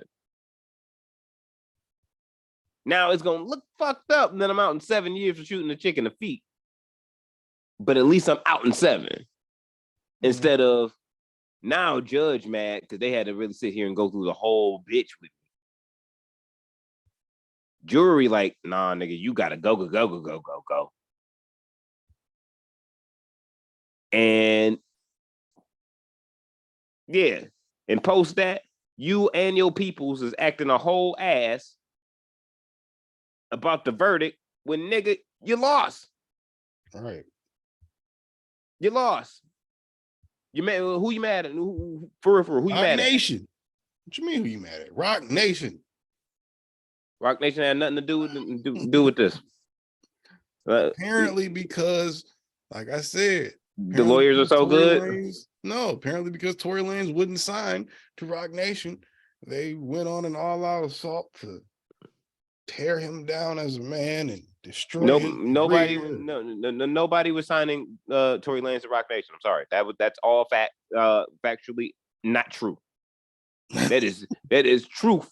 That is not a fact. Cap. Yeah, like that make no that nigga. Hold up. Before I can't even pour my tequila because I had to bring some logic in this. Out of everybody and out of anybody that could sign the Rock, let's just say they're looking for that male R&B person for the rock, for like a new one, for someone to sign in that spot. Right. Tory Lanez would not be the first person they would call. Wouldn't probably be the second person that they would call. In all honesty, in the same, like, I feel like Eric Bellinger would 100% get a call first because that nigga actually writes most of the music that other people will be blasting, like pop stars and shit be listening to. You know, I made that same point. Isn't he already over there though? I don't think he's at Roc Nation. No. Eric Bellinger? You know? I thought he was over there for like years. Nah. I'm gonna say now, unless it's a recent thing that happened. Like I know he has not been there before. He might be signed. I don't mean recently. I thought he'd been over there. Nah. But I can see that because I'm like, all right, he does shit like The Dream. Like that nigga makes his own music, puts it out, does the, you know what I'm saying, works with his own producers. He has his own thing, nigga. That nigga self-sufficient. He just a hamster on the wheel, just gone. Like all he had to do is any of that. But I'm saying you could like, but he also writes music. He has more value than Tory, nigga. You're not gonna call him like they're not gonna get down to like Tory is like maybe 15 in that line where they would actually ask nigga, and that means 14 niggas would have to say no. And 14 niggas that Roc Nation is calling to sign to Roc Nation ain't saying no to fill that slot. Shut up. I mean, I don't think that's where Tory stands. I mean, if niggas want to give him a deal, they're just going to offer Tory Lanez a deal. They're not going to say, hey, beat these other 15 guys. They're not going to do that. Tory Lanez is going to get a call about a deal for something at some point, regardless of what happens even with this. If he, gets out in a time that, even if he gets out 20 years from now, somebody give him a fucking deal to put out a record. I will say this, though. Same time, like. I will say this, though. Y'all women that still support Tory Lanez and shit, y'all don't love yourselves. And I like, all right, for real, y'all don't love yourself. Real shit. Go into the mirror and look at yourself and get butt naked and look at yourself and all the assets that you have. Any person that shares them same assets as you don't love them neither. That includes your mom. Because you saying right now, if Tory Lanez shot your moms in the feet, you would not believe that Tory Lanez shot your mom in the feet. You would believe Tory Lanez over your own motherfucking mom. I think that's a stretch. I ain't heard nobody say that. That's facts. Wow. That's facts. That's kind of wild. That's I ain't facts. heard nobody say that. That's facts. That's kind of wild. It's that true. might be a stretch.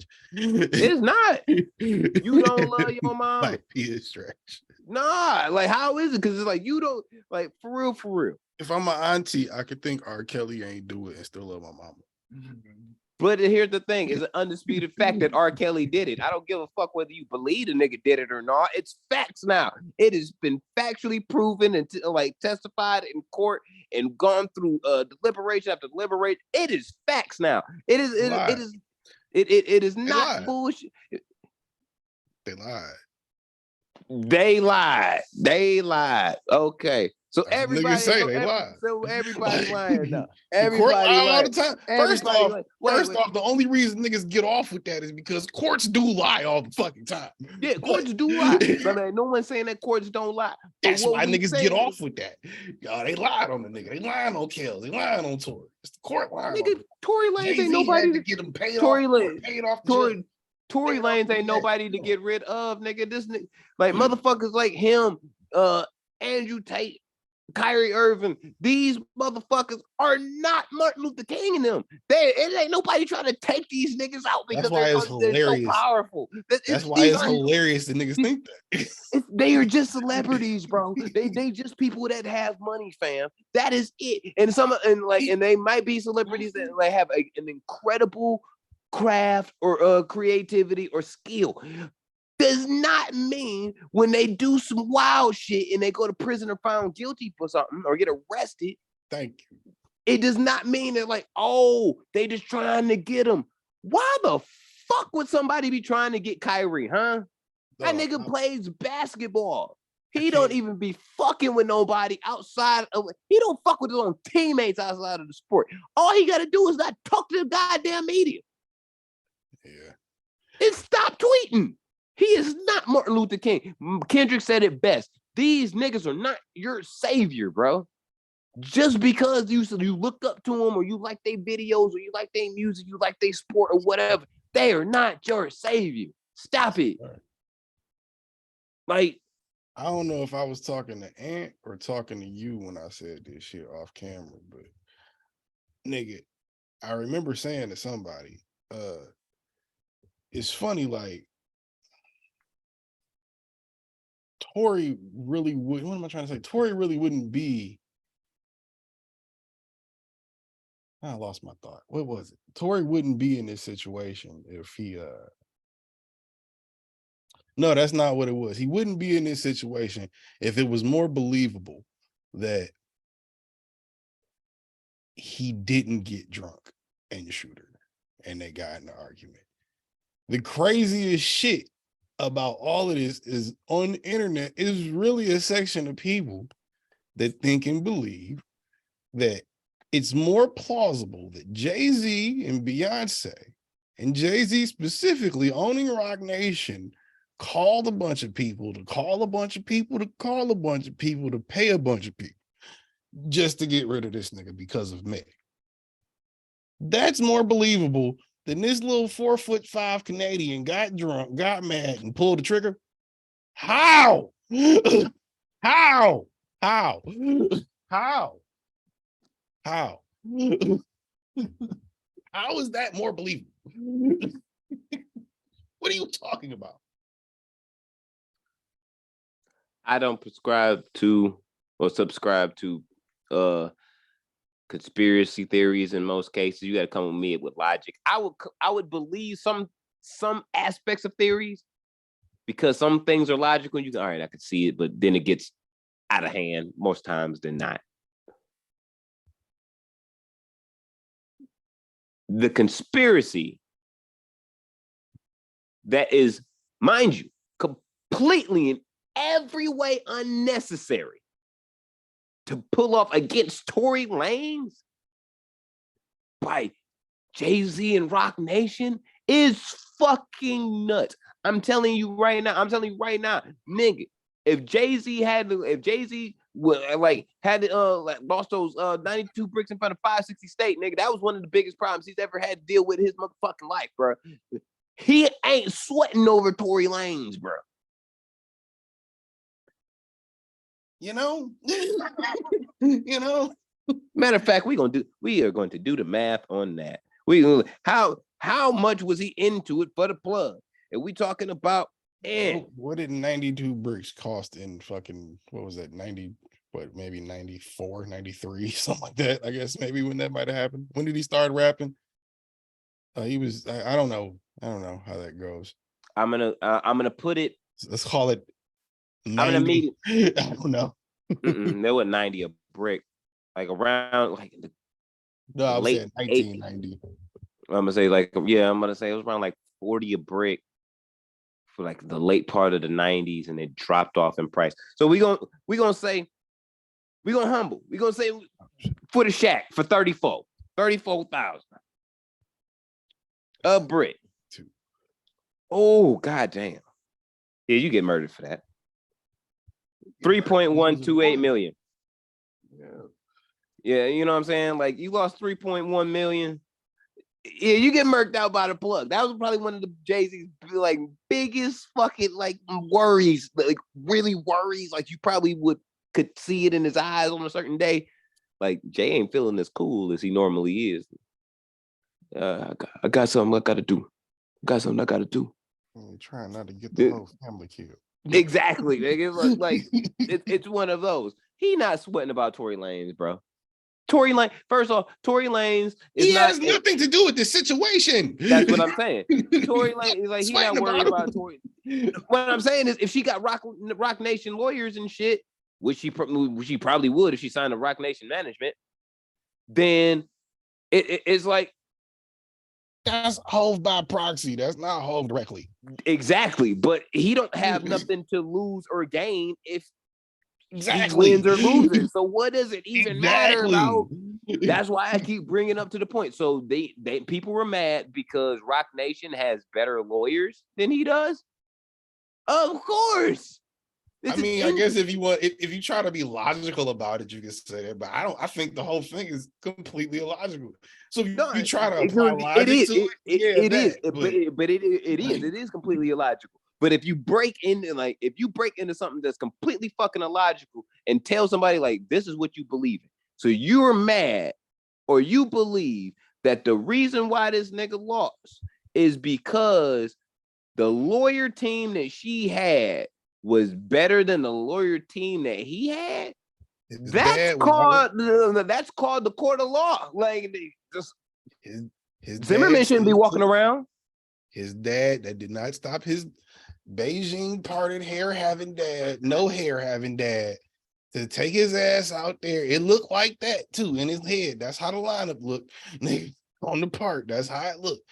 It still, that nigga walked his ass outside and said, hey, I saw that Meg's lawyers went upstairs with the DA and they talked, and that had to be Roc Nation and Jay-Z, or all that bullshit. I don't even feel comfortable indirectly talking shit about that nigga. That's fucked up. No, you vacated your chain, bro. Your chain possibilities have been vacated. But don't make that call, sir. I just received a text message, 2 of them. It was like, yo, chill. I'm like, forward it. Matter of fact, show it to the stream. We live. I can't even do that. That's a private line. Nigga, you trying to make me lose my chain? I think not.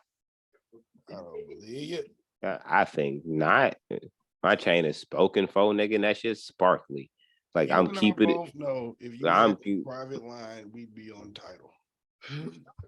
No, they should make. Jay told me that I got to work for my bones on that. Actually, it came from him, but it was like the 6th nigga down the line that told me, was like, yo, like Jay said, y'all can get on there. Tata cousin, nigga. The fuck? Tata's second cousin, baby mama's sister. She told me. but very reliable source. It's in the family still. Nonetheless. It's very reliable source. But y'all can get in there, but Jay said y'all got to do a little bit. Yeah, you know what I mean? I said, well, what the fuck niggas got to do? And it was like, well, stop being shady ends of the galaxy, nigga. And I was like, no, that's the homie though. See, that's fucked up because now I know you lying because Hov ain't got no problem with shady because God recognized God, nigga. Stop playing. It ain't even about that. It's about the disrespect you've been saying for the last hour and a half. I have not been disrespecting anything. All I said was, damn you, Roc Nation, because A, is hilarious, and B, conspiracy theory busy. Maybe they did. Conspiracy theory to get motherfucking Tory locked up. And then maybe again, everybody's just fucking retarded. And Jay has been sipping Douce this whole time, scrolling Twitter like the rest of us, going, what the fuck are y'all talking about? Which is probably the accurate one. Like, what do you like? Yeah, no. Jay and any of Roc Nation as a whole had nothing to do with Megan winning a clearly obvious case against her assailant. And I'm going to say it just like that. And this is going to be one of those very, very, very, very rare occasions where I'm going to refer to someone as an assailant who is 4'5" tall. Like that is the only, like, you know? Bitches can be criminals too, sir. Or I'm sorry, little people can be criminals too. Oh, we calling him a midget. That's disrespectful to little people. Well, you shouldn't think of yourself as a midget then. Because I'm referring to him as a midget. It ain't about you. It's like about Tory Lanez. Calling a retarded person retarded. That's just mean. No. You never call a retarded person retarded. That is terrible. You never call a midget unless they like it. No, you can call a midget if you're a terrible person. Fair enough. You can do anything if you're a terrible person. Yeah, like your name might not be Karen, but if you know, it might be Martha. But if you have Karen-like behavior, guess what I'm gonna call you? Karen. Yeah. With a K, not a C. Hard a K. 3 of them Hard bitches. K. Hurt your feelings. You know what I mean? Don't rearrest Andrew Tate. Don't ever fucking free Tory Lanez. Even though he probably gonna get like 15. That's gonna be wild. Yeah. That's gonna be wild as hell. One like what at about 45? I'm like, yo, that nigga getting out. That's what I was gonna say. I never said my prediction for it. I think that nigga. I think it's kind of close to what you said, but not the same thing. I think that nigga's gonna get like 15 or like 17 somewhere in there, and he's gonna have to do 7 or 8. And then he'll be either eligible for probation or he'll just get out on parole and try to rebuild, I guess.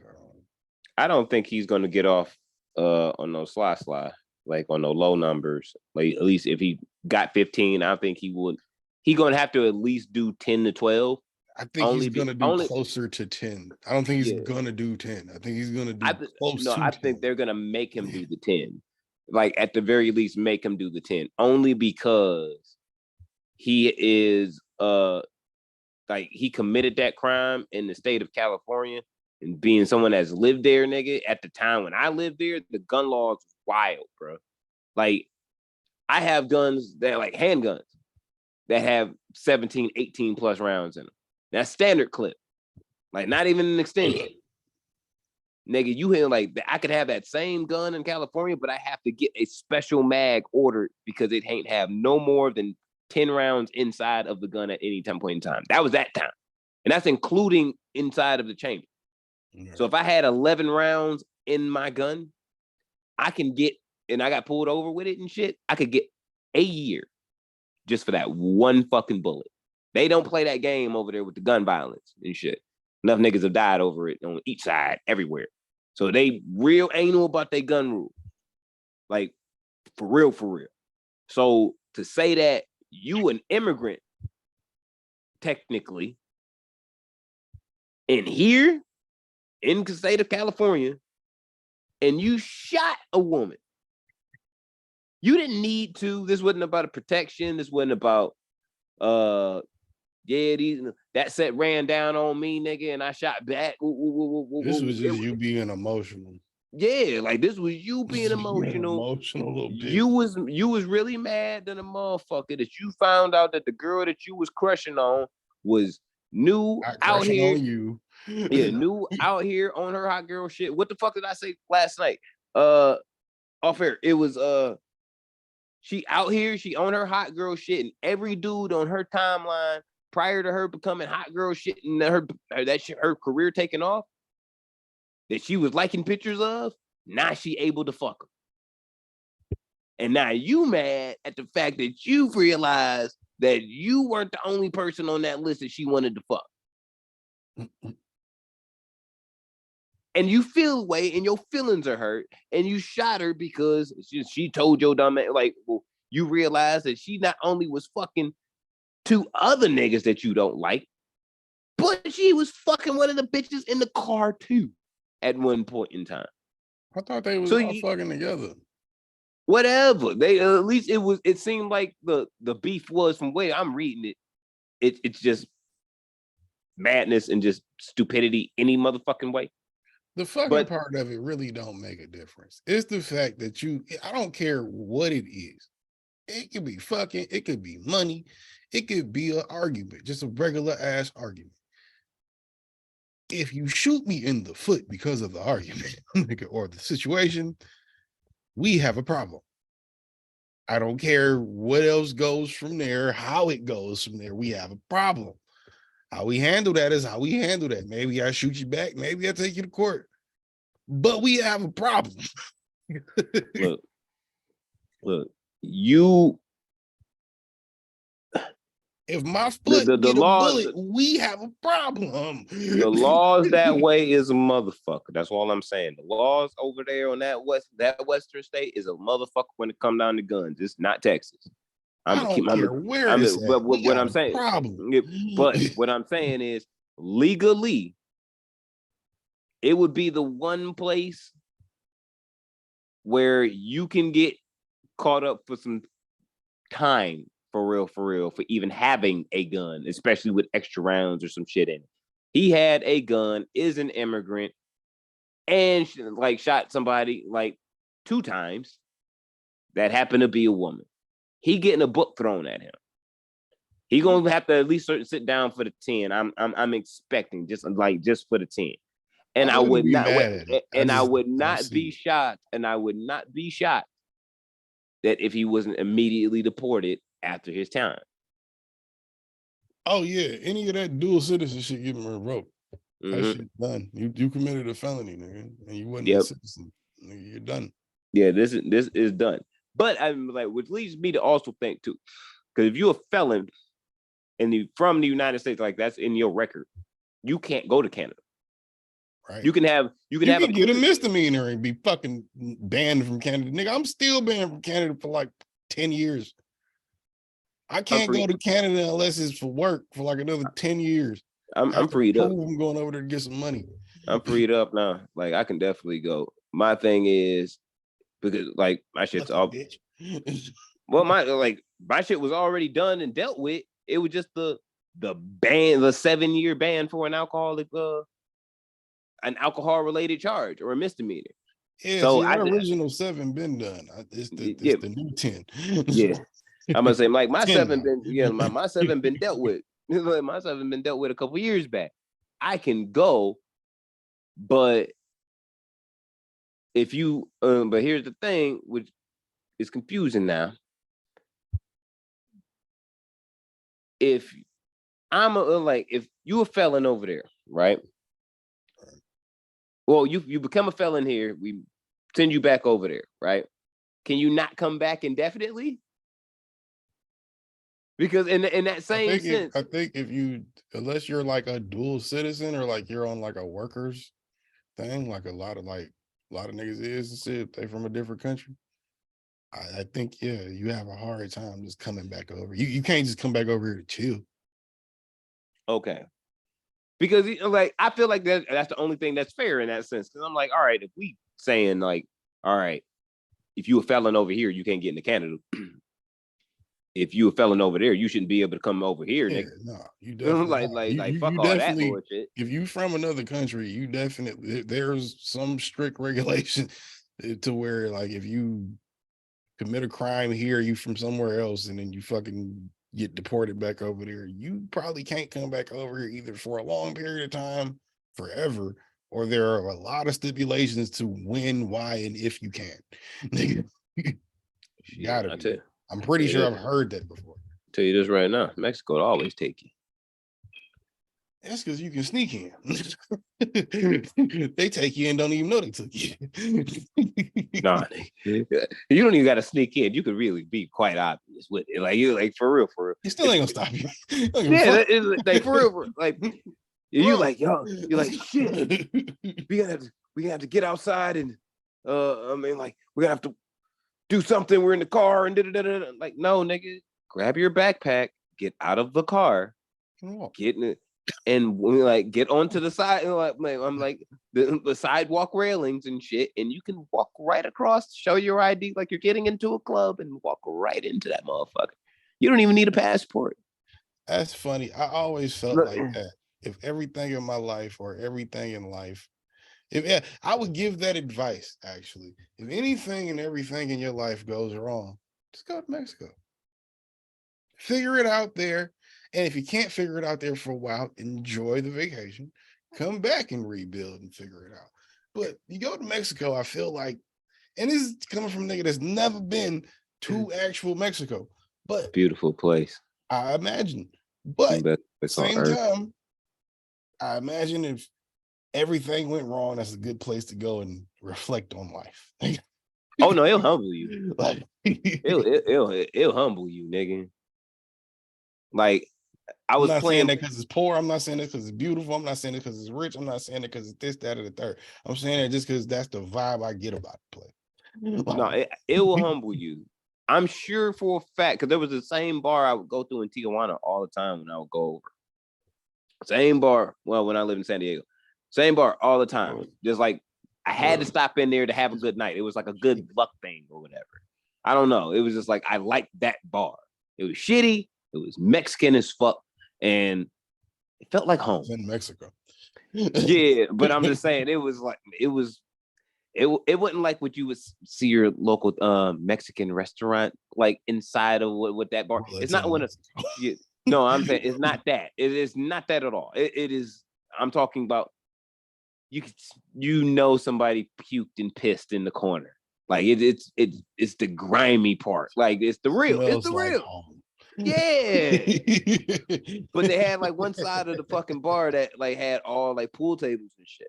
So I would always go up in there and like play a couple rounds of pool, get a couple like quarter beers and shit pre-game before we ended up getting to the motherfucking bar, to the clubs for real.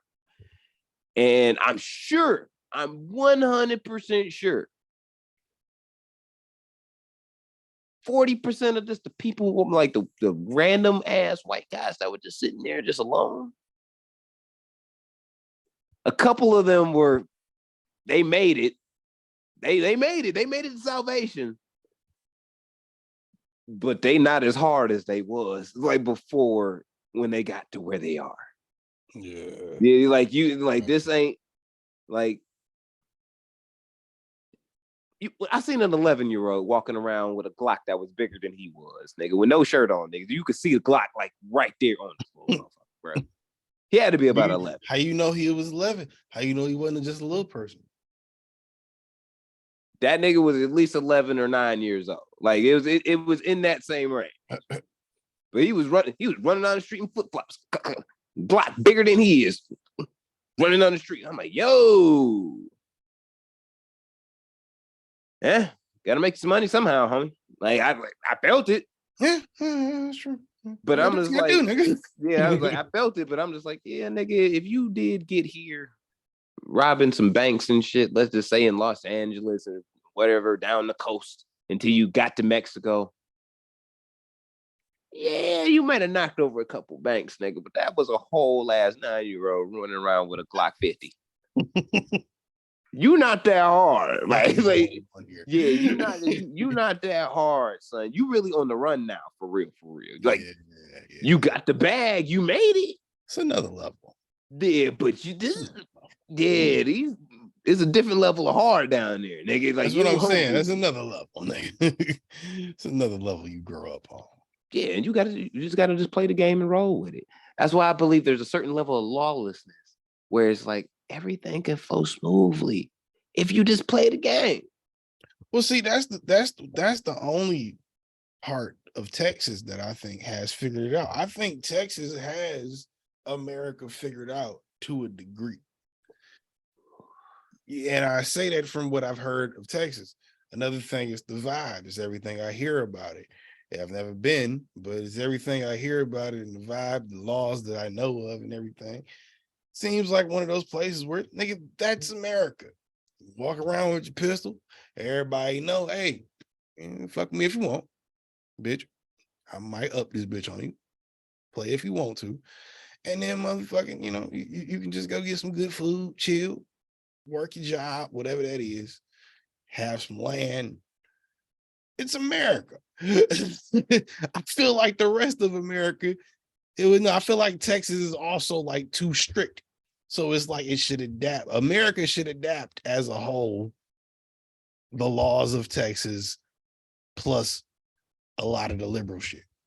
Because if we all rock like that, that would be like that level of, it'd be like mid-level lawlessness where it's like everybody know what's up. But at the same time, nigga, all right, if you really want to take it there, nigga, what you want to do? Like, you can respect that. It's better than some pussy ass nigga waking up and just going to shoot some shit up. At least square up with a nigga if you got a problem with him. Call him out to what they call it, a battle. One of them old school nigga, you shoot me, I shoot you type shit first, whatever that, what was that called? A duel? A duel, yeah, a duel. I called it a gun draw, but the duel, yeah. I mean, I think the duel should be I think the duel should be brought back in, to be real. Like, for real, I be seeing like niggas like Charles White and shit. Like niggas has been going like ham, just going running off at the mouth and shit. And I'm just like, all right, y'all niggas is being real personal with the mouth. Pause. I should be able to challenge you.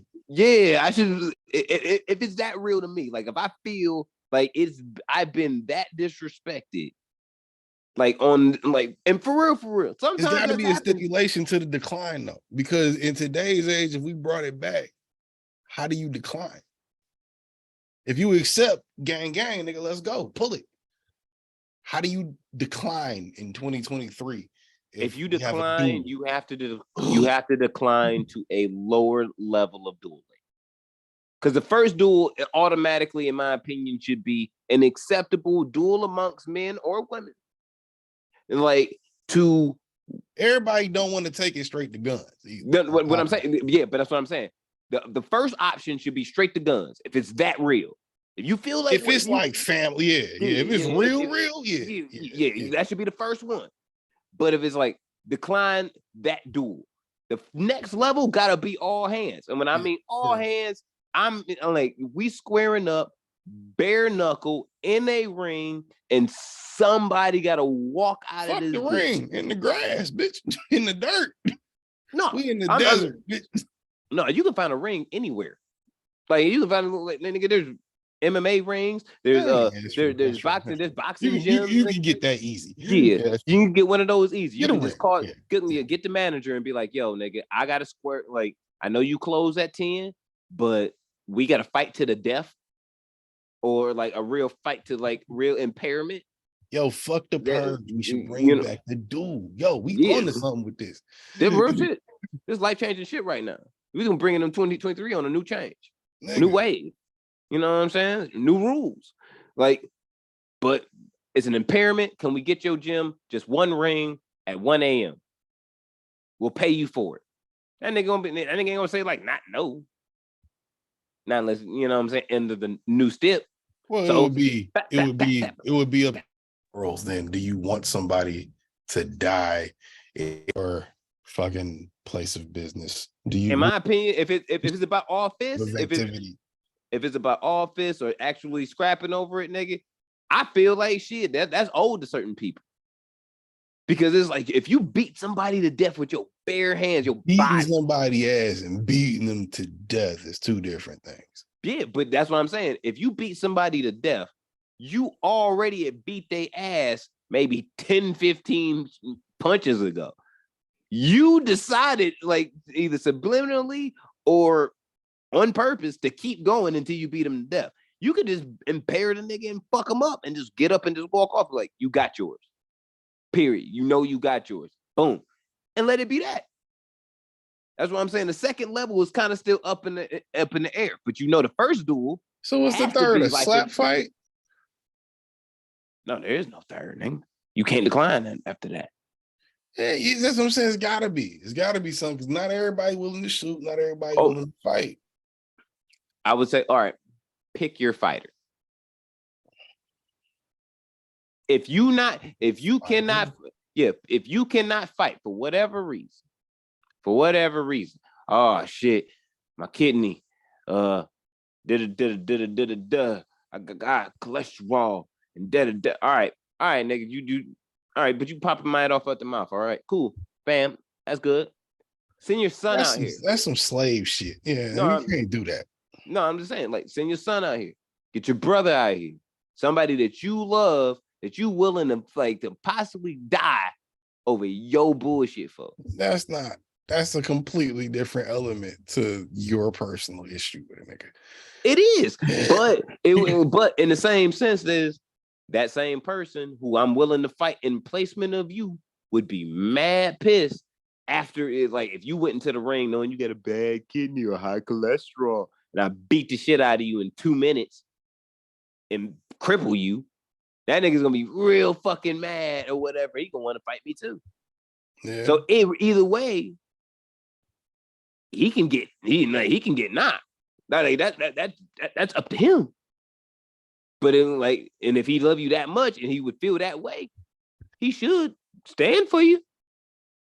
But that it has to be somebody personal. You can't just be like, oh, I'm gonna go draft Canelo Alvarez and be like, yo, nigga, fight this nigga for me. But see, calling on your loved one, nigga, that's like, would you call your brother to go fight and maybe die for the nigga that owes you $500?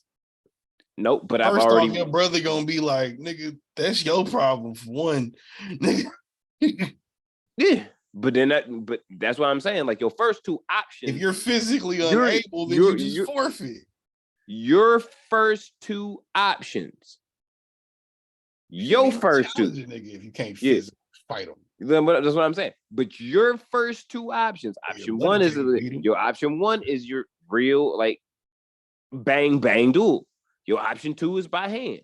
Okay, no money though. So you already passing on two of the most obvious options already to get yourself out of the shit because you want to be selfish for whatever reason. If you have a health problem, nigga, you might as well take option one. So no, then it come to your money. Who money long enough? That's the third one. Who money long enough? Why does that matter? Same reason why beating your ass matter. You gonna feel away when you find out if my money longer than yours. You gonna feel away if I whoop your ass. I win, right? This is a duel. Who's better? Yeah, but what I'm saying, apply that to in 2023 is a couple things: guns, hands, money. What else? Nah, because your money don't mean shit. It do. To a lot of niggas, it do. That's something that makes I'm about to say a lot of my personal problem. Like if I'm beef with you, it's personal. It has nothing to do about status or anything like that.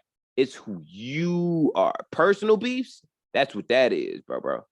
If you want to duel a nigga though, it could be from anything from personal to, let's say, like whatever the duel rules used to be. I don't know what they used to be, but I know it wasn't just personal. That's what it was mostly was. It was like I feel personally disrespected. You take a glove, whap whap. I challenge you to a duel, and that's how that shit went. It was And you felt it was personal because a nigga just came across and smacked you with a fucking glove across the face. Yeah, you just physically assaulted me. Of course it's personal now. Yeah. So it's off the rip personal, nigga.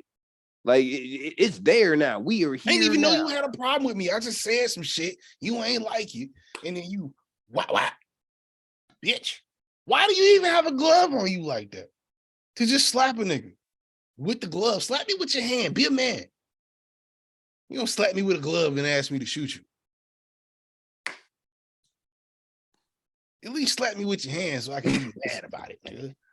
Like, to me, it really like that part really don't even matter that much. My shit is like, yo, you have your options already laid out there. You could also, and this was the main thing, we talked about everything else that could happen and should happen, like when a duel is initiated. How about you just all pop your mouth off when you not ready or no, I'm just saying really ready and prepared to nigga. I go to the range and practice like drawing from my hip and actually shooting at a target. Pretty fucking good. Like that's just me just on some shit that's like, all right, nigga, I needed to just in general, had a quick pull, quick draw, go. And I know where the fuck I'm shooting for because I know where I'm looking. That's just me being prepared. That's readiness. You can't tell me, you know what I'm saying? Like, you can't tell me that it's like, all right, you feel that way or that confident today, most people. So why wouldn't like, all right, cool. All right, we ain't got to shoot for it. That's fine. You want to get into a ring and go for that too? I'm willing to do that. But most people are like, I don't like it. It ain't just don't talk shit. Just don't talk. You can have an opinion. You can have an opinion. You can feel like you need to insult somebody or whatever. Like, don't say it out loud because you may not be ready with the repercussions of it. I got the perfect example and the perfect segue. It's both at the same time. Shit, though. Look, what if you're a young thug? Do you challenge 27 niggas to a duel? 20 of them, or 25 of them fucking took the plea, and 2 of them apparently made headlines by shocking the judge, quote unquote. And was like, nah, saying, them real niggas. I'm good. Are they real niggas or are they real dumb niggas? They real niggas. Because I get real dumb vibes. They real niggas.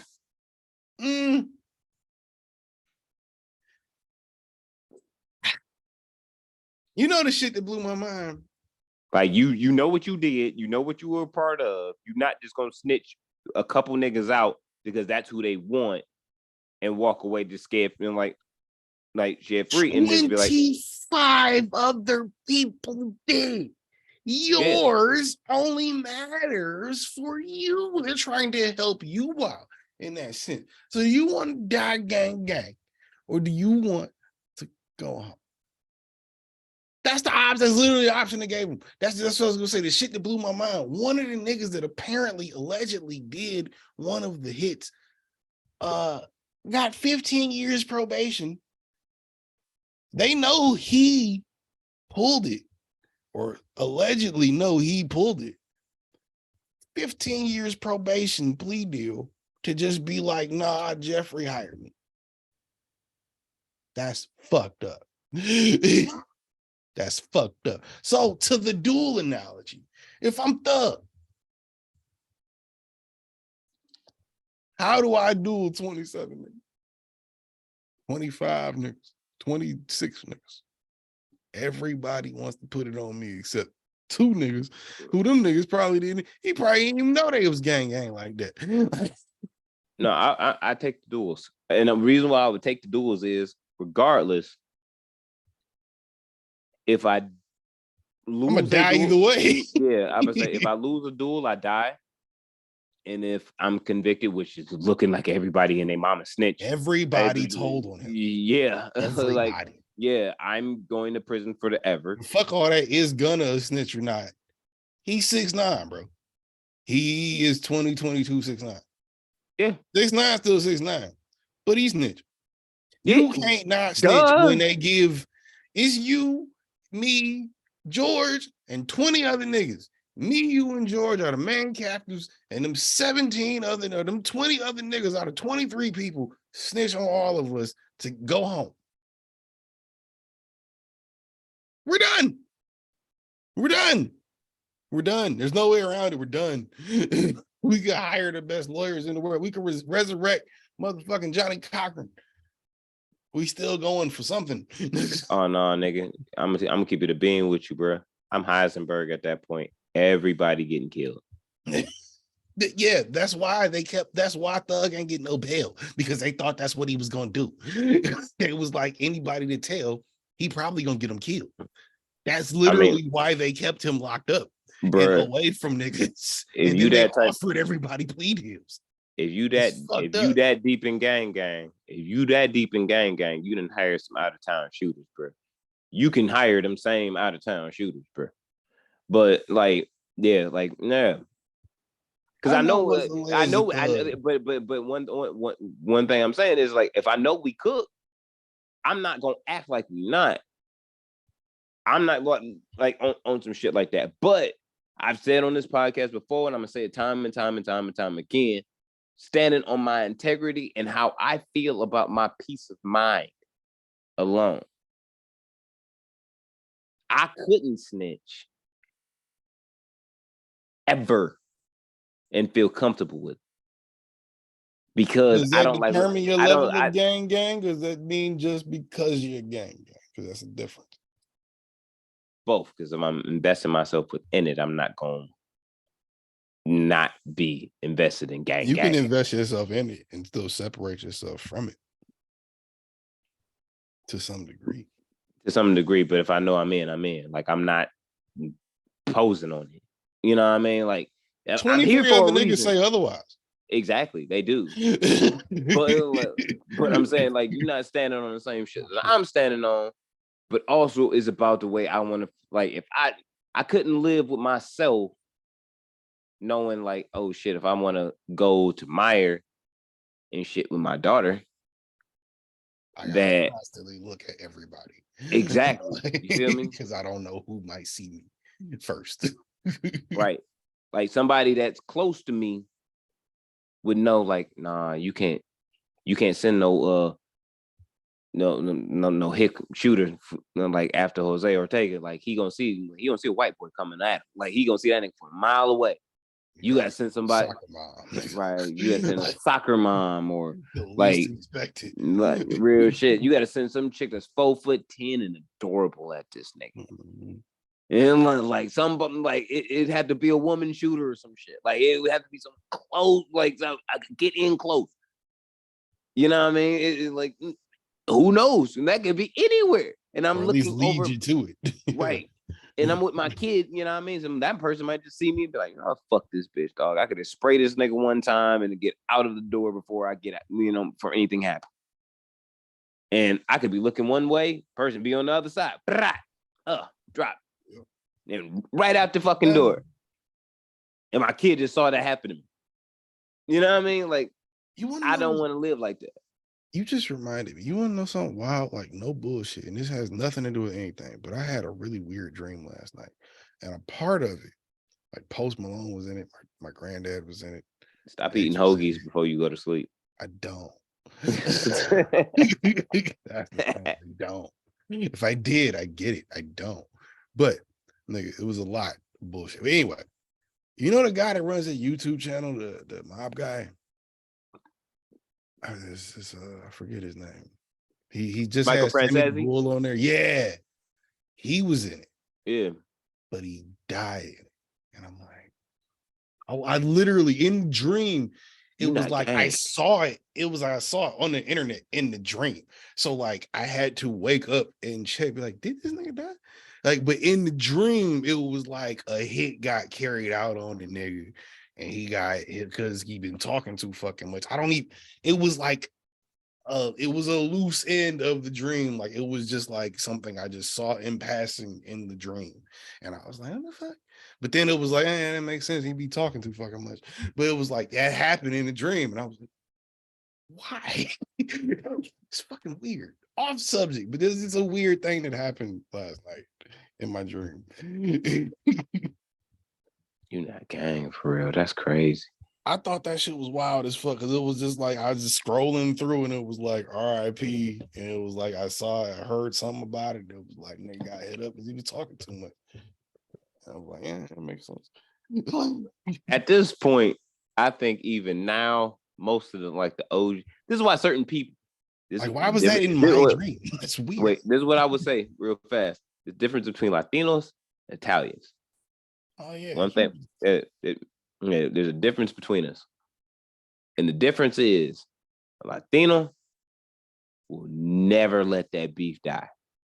It is never, it is, I'm talking about your kids are gonna hold on to that beef that you have. Pop said, fuck that nigga. Yeah, like, and your daughters, your sons are going to be like, man, fuck them little niggas over there talking about your ops kids. And it's going to bleed forever with some Capulet and Montague shit. It's going to be gang forever. I heard that reference since high school. I'm serious though. Like, it's gang forever. It goes that deep. Italians really don't feel that way, bro. I feel like it's really a time period and a who's in the head of the state of power type thing. Like, Italians are notorious for being like, who gives a fuck? But that's what I'm saying. It's like on some shit of we'll get them when we get them. Fuck them. Like Joey Pistone and shit. The nigga from Donnie Brasco that sold out the mob and shit. He's still a hit on that nigga's head for like $3 million.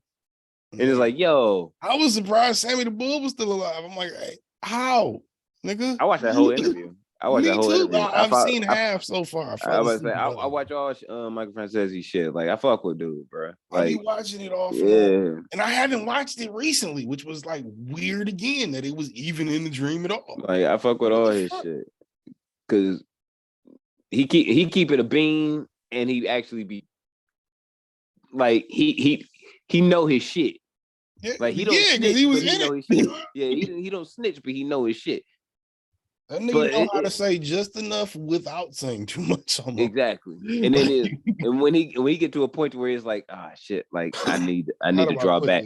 He'll just do an ad, nigga, and be like, by the way, that's when I sent my book. And then like I'm on tour visiting. Like, I'm like, yo, this nigga smooth with his shit, bro. I fuck with it. Like, I see everything this nigga be doing, but it's like I fuck with it. But like, yeah, like these modern line, yeah, but not nowadays and shit, like the motherfuckers that are in position in that lane of mafia today, nigga. Them niggas don't care. Yeah, they old school. They don't care. Like they don't. A lot of them beefs are decades old. Like, if the niggas ain't already dead, some niggas probably don't even care about it. Yeah, it's some old shit. Like, I rewatched Cocaine Cowboys, all three of these them shits over the Christmas weekend. That's really what I wanted to do. I don't know why I wanted to do. I was gonna ask you what you do with your Christmas. Christmas. It was great. It was great. I got everything I wanted, everything I needed. My daughter had a good time. That's all the fuck I really care about, realistically. And I got done. I got everything done that I wanted to get done. That was really just like cognac. I did. Do say too. Naturally. Yeah, you know what I mean. I told you I only black and Latino. Like I ain't doing none of this shit no more. I'm supporting my people. Damn it. And a couple Canadians. You know, that's all I wanted for Christmas was a blowjob and some cognac. But I sacrificed it only because for some reason on Christmas Day, as excited as I was for Christmas, I was really comfortable with just being at the crib by myself. It was cool. I just sat here and smoked. I watched a couple Christmas movies, of course, was Wonderful Life, whatever, the classics. The classics. I watched one of them bitches. I'm an American, believe it or not. You know what I'm saying? Like, for me, Christmas movies are like the first and second Die Hard. That's like a cool answer, but like I'm talking about like I mean like the legit answer. Like, nigga, I'm into the festive. I'm into the Die festiveness of Hard is a Christmas. Christmas movie by proxy. Like that's like not really a Christmas movie. It's a Christmas movie because It's it's released the week of Christmas. Like, no, nigga, it's a Christmas movie because a Christmas song plays at the end of the movie. because it released the week of Christmas. And it circulated in Christmas time. Right. He was visiting his woman during Christmas and shit, trying to revamp shit with his wife.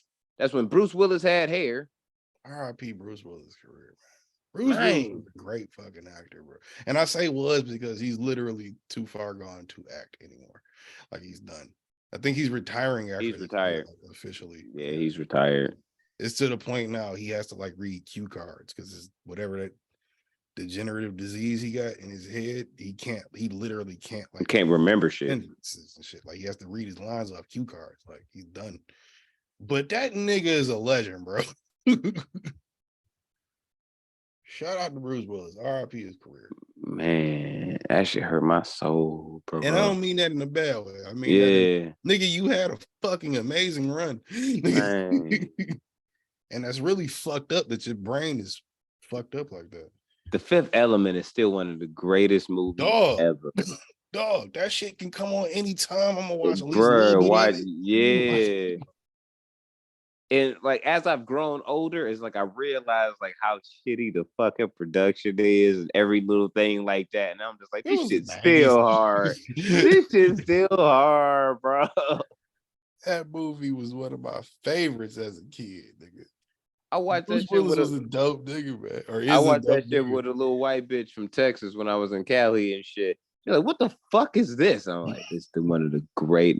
Like every nigga every man in the room was like that walked in was like, it's one of the. We all said this. Like, it's one of the greatest movies ever, bro. Like, how'd you never see this? What do you mean you don't know what this is? Yep, it became one of those things where it was like, all right, I'm sorry, bitch, but you did not try to insult this shit. It's at the very fucking beginning. Niggas done walked into the room. This ain't even date night no more. This is a whole chill session. You need to get school. Nigga, roll a blunt. Let's go. And it became that. It really became. Let me tell you how this shit go. And nothing's wilder than seeing a little white chick from Texas, like, with a joint in her hand at the end of the movie and just like, word. Wow. Like it like really into it, like, yo, that was really good. You're welcome, bitch. You're welcome, bitch. You are certainly welcome. Now tell all of your white friends this about this movie that don't know about it. And watch it again with them. And let the world know. It's a preposterous thing that you don't know about the fucking Fifth Element. God damn it. Well, no, I take that back. My ex didn't know what the fuck a lot of shit was. Yeah, but did you see the third Cocaine Cowboys on Netflix? Okay. No, wait. When did it come? No, I've only seen 1 and 2. Oh shit. There's one on like it's from Netflix? Yeah. Like recent? Willie and Sal. Called The Kings of Miami. It's like Yeah, it's like a 6-parter. Nah, I ain't seen that. Yeah. Like Willie and Sal, like that shit's hard, bro. Like I went through a whole Cocaine Cowboys marathon. Cause I was like, it's been a minute since I watched the first 2. So I'm like, all right, I'm gonna watch the first 2 for sure. Just I remember I rented the first 2 from Hollywood Video. That's how long ago I watched it. Nigga, I had to like when I went on Amazon to watch it, I was like, no, that movie didn't come because it said 2006. I'm like, it did not come out that long yes, ago. It did. Fuck you. Yes, it did. Yep, it literally rented that bitch, bro. Yep, it did. I was like, no, it ain't been that long. Yep, it's been that long. 100% been that long. I for sure rented 1 and 2 from Hollywood Video. That's how. But here's the kicker though. So when I watched the first one, the first 2, right, I came to this conclusion. You know how I argue about like we don't have the circumstance to make a Scarface. That's why it's hard to make a Scarface script. Last time we had that conversation, fentanyl wasn't as prominent as it is. We could tweak that conversation out, but yeah, I get what Yeah, you're saying. yeah. I feel like you could, but we never had a Scarface that was a woman. And if you take the premise of what Griselda Blanco was, I know and she put was that, Scarface. yeah, but what I'm saying, you put that into a modern day woman, and we brick it up to fentanyl. Scarface. That's amazing. I still think J-Lo should do it. No, she's not gonna invest it, bro. She's not gonna invest to have to go that deep for that type of darkness. Like that's why. Why like, do you say that? Do you think she can't, or do you think she won't? Because I think niggas say that because I think niggas think she won't, and I think we're really underestimating J-Lo. We've all seen enough. I think both can't and won't. The can't Maybe, and won't. okay. The can't and won't. I'm gonna say can't and won't because she has what J-Lo is an international superstar that has her hands in the. I've been drinking tequila, nigga. Fuck my dick. That has her hands in a bunch of different bags. Like she's in her dance bag, she's in her makeup bag, acting bag. Like she does a whole bunch of shit that all feeds her all the time. To dive into a role like that, you actually might need just a year and a half of doing nothing but just focusing on this role to become that. So that's a lot for money to take that break. She does, but this is why I say part is the won't. You can tell that she likes doing the other shit that she does more than she likes acting. So to stop doing that. That's what I'm saying. It's like it's not like a malicious like doing she it. Would it's definitely like do way more movies if she wanted to do more. Yeah, but she loved dancing. She loves to do the fashion shit, the makeup shit. She love that shit. You could tell she in her essence in her bag.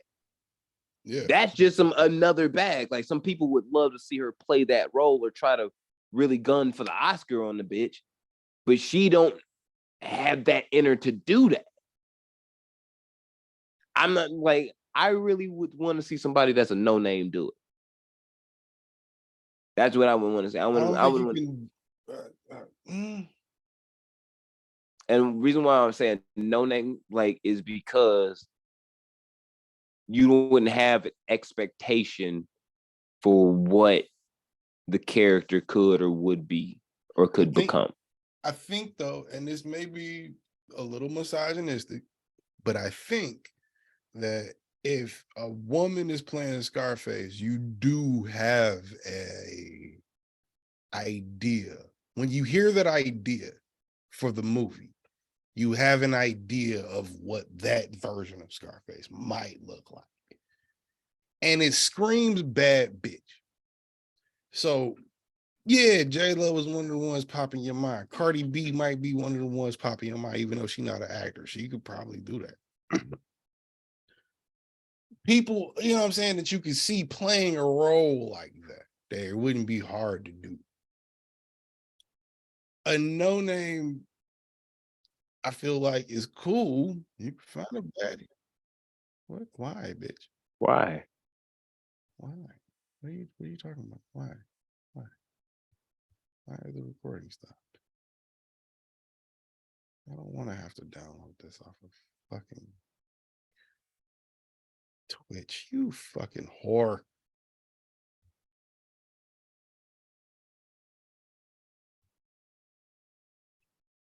Record to the cloud. Oh my God. There we go. Okay, we're back on the cloud, I guess. Okay. Are we streaming? I don't know how either. I mean, we're streaming still. Yeah, we're still streaming. But I mean, that's how I either have to download it from Twitch or Zoom. Either way, I forgot my fucking point now. That was so unexpected. What was I saying? You were going on to the reasons why you think that she could do the role. J-Lo. No, not J-Lo. No, I wasn't saying why she. Why I think she could do it. I'm saying why I think a female Scarface. If it was a female Scarface, you have a certain expectation for that person or what that looks like, and you could get the person for what that looked like. But then it's all on the production and everything else to make that shit look right. You can get Gal Gadot to do that shit. You make her look Hispanic enough. You know what I mean? Like, you know what? Oh my God. A part of, I know if I were directing it, I would want that. But I'm like, nah, she has young children and like a family. Like if I directed it, I would want to write it. So it's like, oh no, like this shit gonna fuck her whole life up. Like I don't need her kids going through that. Like Wonder Woman gotta take risks, nigga. I'm talking about like deep, like no one knows who this bitch is. Like you have no because this is my thing about it. Because even is it Diego Luna? Man's that's plays in Narcos Mexico and shit. He is supposed to be, he is slated to be the main character of Scarface. He's slated to be Scarface. Okay. But like I've seen him play Angel Felix Gallardo in Narcos. So now I have this even for him, I have a preconception of like he's already that in your head. No, not even just that. It's like, all right, I've seen what you did with, because Felix Gallardo was like more mellow. He was more like a businessman. Right. And he wanted to be like kind of like blended in with the politics and shit and just let the drugs and shit and the enterprises as a whole entity pieced out, like no beefs, everybody making money. We all flow, but he had his whole thing in his head. But he was a smart guy trying to execute all this shit through drugs. All right, I've seen that from you. It's not too hard for me to see the opposite of that. Because I've seen Pablo Escobar. If you can do like one, you can usually do the other. You know what I mean? Actors, at least. Yeah, but it's like one, you do the other. But I've seen if it's like I've seen your right side and now I've seen and like I can depict on what your left side might look like. Like I think I know what it might look like. Yeah, because I've seen your good guy. Like you hear DiCaprio playing a certain type of role, you kind of know what it might look like. Now his roles now are different, like a little bit. Like no, I feel like I've been pretty accurate. The role of Street guy. I feel like I know what that looks like. He did it better than that, but yeah, but you have to look at certain people though, like the Wolf of Wall Street, like Jordan Belfort looks a certain way. If you read the book, yeah, even the Revenant. You tell me he's playing a fucking medieval caveman that gets raped by a bear. Never seen it. Or R-worded by a bear. Okay, well apparently he plays a medieval caveman that gets R-worded by a bear, and then that's why I've never seen things happen. He won. Didn't he win for that? Yeah. That's why a lot of black people were mad about the fact that he won because none of us wanted to see that fucking movie and they wins. Yeah. I mean, I tried to watch. I got through literally. I tried to watch it on Netflix when it came on Netflix. It's DiCaprio. I got through 40 minutes of it once, and all I remember was there was a lot of snow. There were Vikings. A child died. A teammate died. And Twitter told me that somewhere in there, a bear got a hold of Leonardo.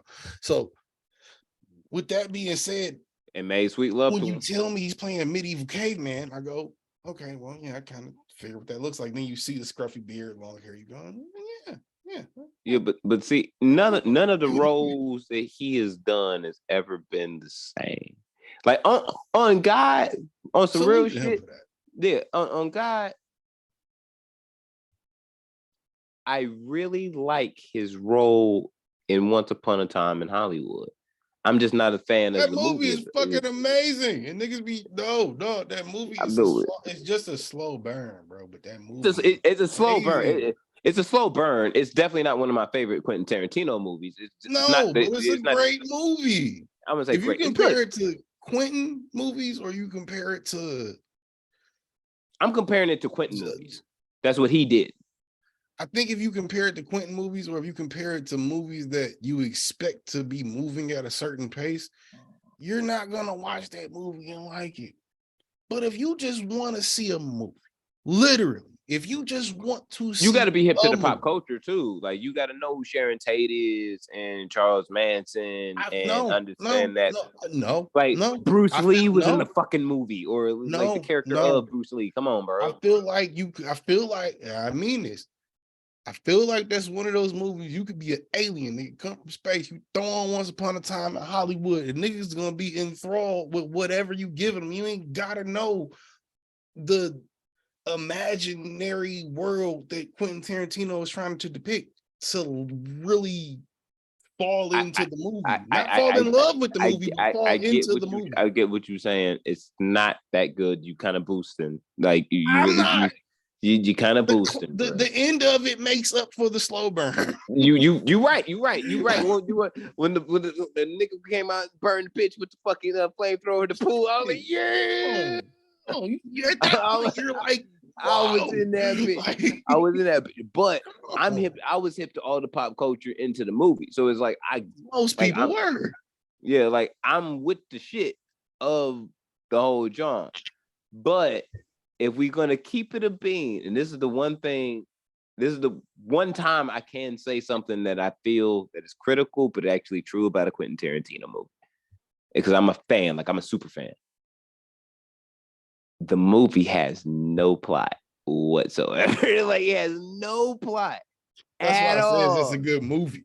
Yeah, that's why I say it's just a good movie. You ain't gotta know shit about Sharon Tate. You ain't gotta know shit about Bruce Lee. You ain't gotta know shit about Quentin. The movie. You can just want to see a movie. If you just say, put on Alexa, put on movie. Alexa, don't. No, stop. Don't. No, not shut up. But stop. You can just say that, put on a movie. And if American cinema, if I'm in France, put on some American cinema and that pops on, I'm sticking through the whole. If I got 3 hours to burn, I'm burning it. Look, I own the movie, my nigga. Like I own it in 4K. I should. Like I own the fucking movie. I own every Quentin Tarantino movie. I was gonna say, don't you have all of his movies? Yeah. But it's like I own the movie, and I was like, why don't this sit the same with me? I'm like, this is definitely a Quentin Tarantino movie. And I knew it was really good, like a good enough Quentin Tarantino movie because my wife hates it. So I'm like, all right. So I'm like, all right, if she hates it, I know it's good enough. So I ain't sitting with me. And I rewatched it like 2 more times. I'm like, oh, this is just a linear start to finish, this point to this point type of movie. There ain't no plot. It's just like, this is happening at this point in time. Is a story if you want to once upon a time it. And this is what was happening. Boom. All right, cool. Wasn't his best work, but I can live with that. Like, it's not terrible, nigga. Like, for real. If we want to be real, the way you talking about Once Upon a Time in Hollywood, nigga, is the way I think about Django. When Django come on, I'm tuned. On TV, I'm tuned, nigga. Because you can only play that shit on so many stations and shit where you can actually grasp the movie because the N-word is dropped like 970 something times. Well, yeah. That's like different though. But it's the little things that I just love about that movie. Like even when the rednecks run up in there after he done killed after Leonardo DiCaprio got killed and shit, and German homie, and like Django's on his like whole shootout and shit trying to get out. He's like, who the fuck gave the nigger guns? Like y'all saw him walk in with it. Like what you mean, nigga? like y'all saw him walk in with it, bro. Y'all knew he was about that life. He was on a horse. Y'all ain't never seen that before. Y'all thought this nigga was bullshitting. Like for real. Y'all thought he was bull. He was killing the shit out of everybody. It was great. It was the greatest movie about slavedom in all time. Like it was the greatest thing on earth. Directed by a white man. Birth of a Nation should have been better. But But it didn't work. They tried to. Is it man still blackballed for real? Have you seen another movie from him? Have you heard his name recently since the Damn. movie? Yeah, I think that tells you. Because he was really like he was funding that movie out of his own Nat pocket. Turner is not the nigga you want to fucking. I was with that. I mean, shit, you want to tell the story. I was but with they ain't that gonna let shit, you bro. tell the story, nigga, like that. My That's child like was a like superhero story. Yeah, my child was like we baby Ortega and shit, and like I had her on my chest, and I was watching this movie. She was knocked out, and when the movie like really got lit, and they was about to kill him and shit, like all emotions started coming over a nigga and shit. I was like, oh shit, ah, yeah, because I felt it because it was like I felt like the motherfuckers had really won, but there was something that they couldn't successfully win.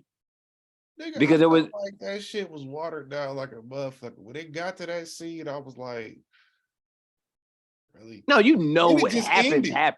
And then it's like, it just ends though. But it's like, but you know what happens and why it happens. That's when no, show it.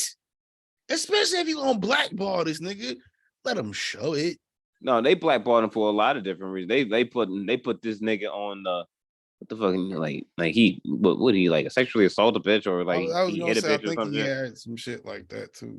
Yeah, like but that shit was definitely part of it. But that shit popped off like right after the movie was like already done and shit, and like he had to like really go around like fucking asking niggas like, yo, can you help fund this fucking movie because nobody else is gonna really put it out. Like, I'm trying to get this shit done to tell the history. Nobody really fucking with me.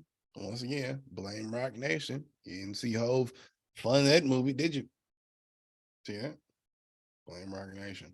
You never gonna get a whole feature. I'm getting a chain. You not. Hove likes jokes like the rest of us. Stop it. You not getting. And I'm pretty sure, at least in this universe, if he's heard it or an alternate universe somewhere else, he knows, and he likes it. You not getting. You not get a chain, bro. If I get a Roc Nation deal in 2023, I'm definitely gonna get a chain.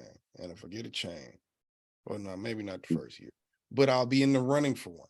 Tata's second cousin, baby mama's sister, just said right now, like you not getting a chain. I don't know her, so I can't say that. Look, she know Tata. I don't know Tata through her sister, who happens to be the baby mama of his second cousin. Niggas because I've been studying his music for the last 15 years, 20 years. So, nigga, I don't want to hear that. Hasn't? A lot of people, actually. Out of all got the nothing to do with me. Out of all the music that I consume, off the rip, and Jay-Z being my number one on my list, the 1A.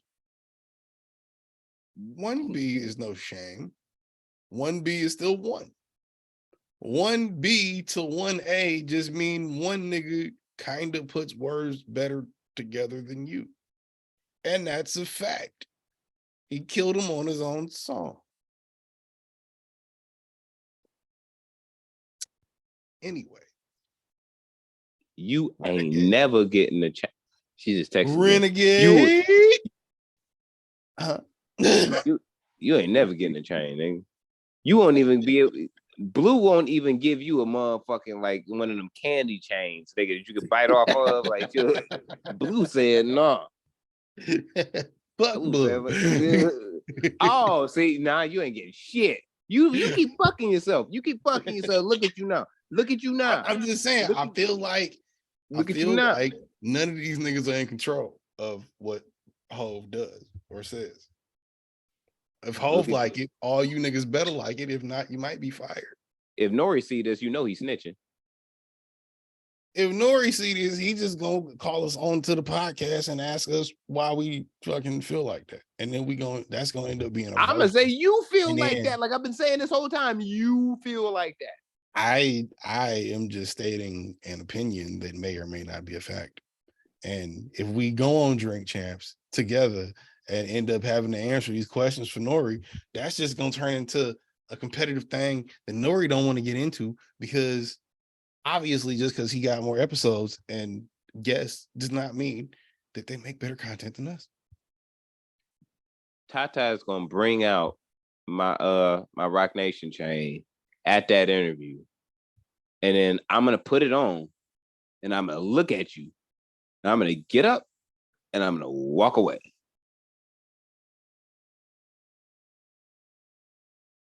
Cause the world is gonna know you a bitch ass nigga. Cause you did this to yourself. This not the even world as is just special. gonna know you a bitch ass nigga. This is not as special as it should be because you wanted to be anti-Hove. I was never, and I never said anything of the sort. I was never did, and have not been anything of the sort. I don't know what you're talking about, sir. And you have no proof. I have never said anything bad about the man, the myth, and the legend we know to be Sean Jay-Z Carter. I've never said anything bad about that. You've been blasphemous the whole damn podcast. You've been spitting blasphemy, sir. I said Roc Nation is to blame for everything. And that's only because we don't know if or if not Roc Nation is to blame. We also don't know if the earth is flat, nigga. Who the fuck? We out here. Who knows? Tata gonna walk up and be like, "So who you with?" I'm like, "Can I get on title?" Yeah, because you got the chain. I feel like off the strength, they're gonna ask us both that question. No, they ain't talking to you. They are. No. You ain't just gonna be in the room and Tata just gonna walk up to you and just ignore me and just be at the Drink Traps interview. Yeah, they're gonna make a point out of you probably. They be like, "Nah, what your man's?" Because you a disrespectful cut nugget. You know what? That you are. You know what? If that happens, fuck you in that chain. I gotta crash the Roc Nation brunch. And you know the Secret Service they have at that bitch. I gotta go. And I got questions now. Now I got questions. And that ain't no slight on you. That ain't no why my man's get a chain and I didn't. That ain't no why you fucking game. That ain't none of that. That's just hope. Thought we was here. What the fuck? No, y'all wasn't. How you gonna diss man through a whole podcast and be like, I thought we was here? No. I ain't diss him. I ain't diss him one time. You've been saying I've been dissing him. I ain't dissed that nigga once. Every time that I have put slander on Marshall Bruce Mathers III's name has been to your own detriment because it's been nonsensical.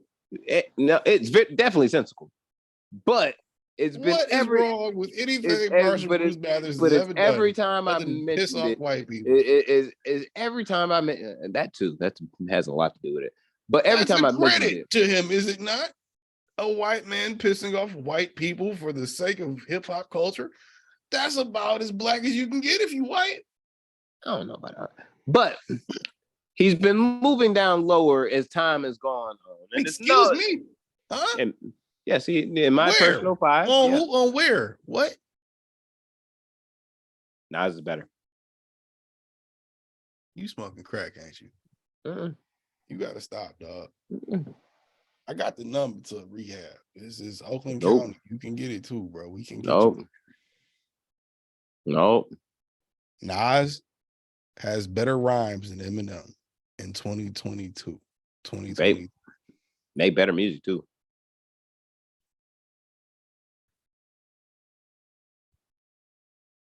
Oh, you can. Are we having this fucking conversation right now? Are we really having this conversation? It's the last John. This is the last John of the year. I'm done with this bullshit, bro. We here now. What's up? This debate is lit now. Come on, bro. In 2023, 2022, the whole 2020 so far. Just because this man has been on a run that we haven't seen in you telling me in the 2020s alone, in the 2020s alone, Kamikaze in Music to Be Murdered by 1 and 2 is fucking around with King's Disease 1 through 3 and Magic. In terms of a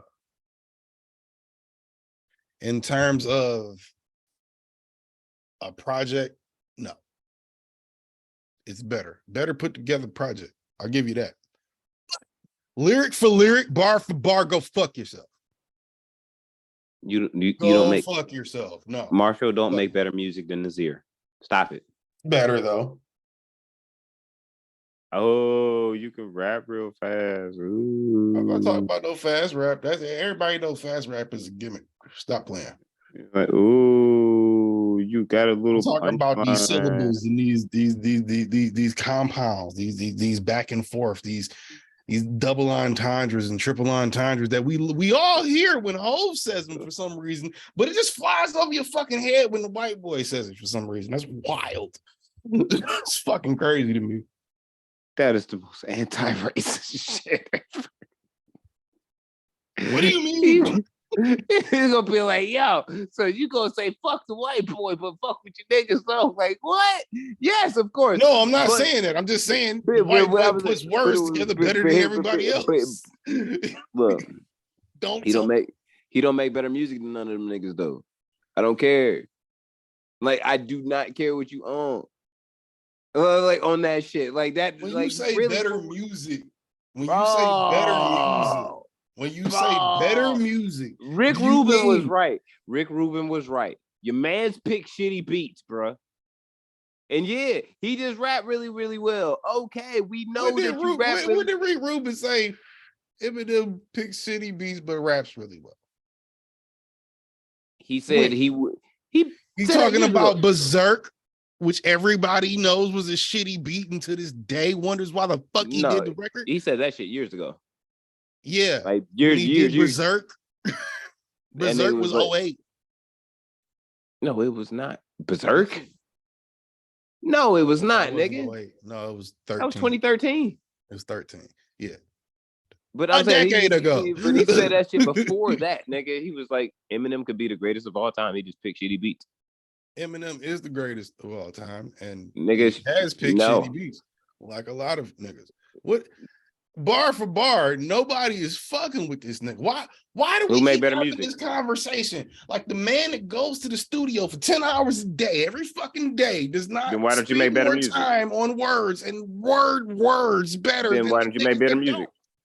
Huh? Then why don't you make better music? Because you're obsessed with words. What don't you get? You should be obsessed with the music because your wordplay is okay, great. I know how to make a record. I know, look, me. I know how to make a record. If you paid me right now to write a song, but let's say two verses, of course, I can do that. But if you paid me millions of dollars to go in the studio every day from 9 to 5, let's say, sit there and just tinker with shit. And that's 80% of my life. Don't tell me these other niggas got more hours in it. Don't tell me these niggas do it better than me. I can spin it better than you. I might not do it right there, but if I have to, don't tell me I could. Maybe I'm just that much of a stan. I hear myself. You are. I hear myself. I do hear myself. I'm just saying. You don't. Hov is B on my list for a reason. And it's not because of bars, it's because of delivery. You are one of the only two niggas that can play with words the way they play with words. I feel like Hov has an easier time doing it. Put it like that. I feel like M really sits there. The shit he says, he don't just wake up and write that shit, bro. That nigga really sits down and really be thinking about that shit all day. That's a whole nother level than a nigga that's just like, yeah, no, put on the beat. Yo, Hit Boy, let's go in here. I'm not saying Jay, I'm not saying Nas don't put the same type of time and effort into the shit. I'm just saying, whether you come out with a #1 record or a record that's just barred up for it, nigga, it's always good to hear, is it not? Nah. It's not. You don't just want to hear a nigga just rapping his ass off, regardless to the point. You don't just want to hear a nigga rapping his ass off. Yeah, but in context of, I've heard you do it a million fucking times. I know you can do it. Every rapper. It's not. Every rapper you like, you've heard rap their ass off a million times. That's why you like them. Because to you, they was rapping like a motherfucker. But you can also you have to make a good song, nigga. Nas has rapped his. It's not like Nas, him don't make good songs. wait. Nas has rapped his ass off and been Nas Hey, for a long. 63rd was good. For a very very fucking long time. But Nas was also under that same cap of you pick some shitty beats. What you saying is fly, but you picked 52. 52. What's our argument with 50 to this day? He raps his ass off, but his beat selection is horrible. Unless it seems to be for a movie or a TV show, his beat selection for himself has been off for over a decade. Yeah, but that motherfucking Animal Ambition, that shit hard. Y'all niggas just slept on that. Hey, look, I told you when I heard it, I like that. I'm a 50. Come on. He hasn't. I'm gonna say Curtis was trash. Before come on, dog. We just talked about that last week. Stop it, nigga. Before I self-destruct is trash. The beats are horrible. His rapping isn't horrible on it. His rapping is really good on it. It's the beats that are garbage on that record. It's very ass. That movie wasn't bad though. That went along with the movie was dope. The movie was fire. The beats are fucking horrible. Like I like that movie. He got a Dr. Dre beat on that bitch. That's not that great. Or Dre really wasn't focused at that time at the point either. So, but still, bro, it's like I understand your man's like he rapped real well. Okay, dog. Like, okay. Everybody else. It's one thing between rapping real well and rapping better than everybody else. He's not better. He's not better than Jay-Z. He's not better than Nas. Bar for bar. Yes, he is. Stop the fuck it. Stop it. Bar for bar. The white boy is killing everybody. He only got what? Even Jayceon, no, even though he seems to have forgot his own statement. Even Jayceon. Stop. That nigga has what, 4 classics? Maybe 5. Who? The white boy? No, he has like 6. Excuse me? What 4 are you talking about? He has like 12 albums, 10 albums. What are you talking about? Marshall Mathers LP 1, Eminem Show. That's 2. Recovery. 3. Marshall Mathers LP 2. 4.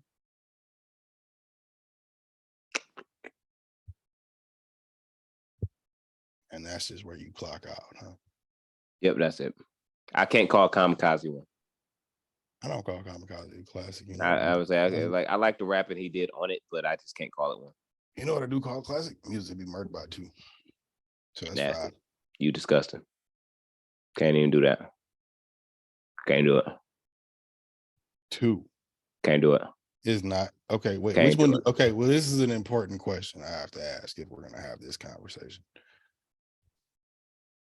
Do you like 1 more than 2, or do you like 2 more than 1? 2 more than 1. And you don't think 2 is a classic? No. In comparison to 1, why? He hasn't had a classic since Marshall Mathers LP 2. That's a lie.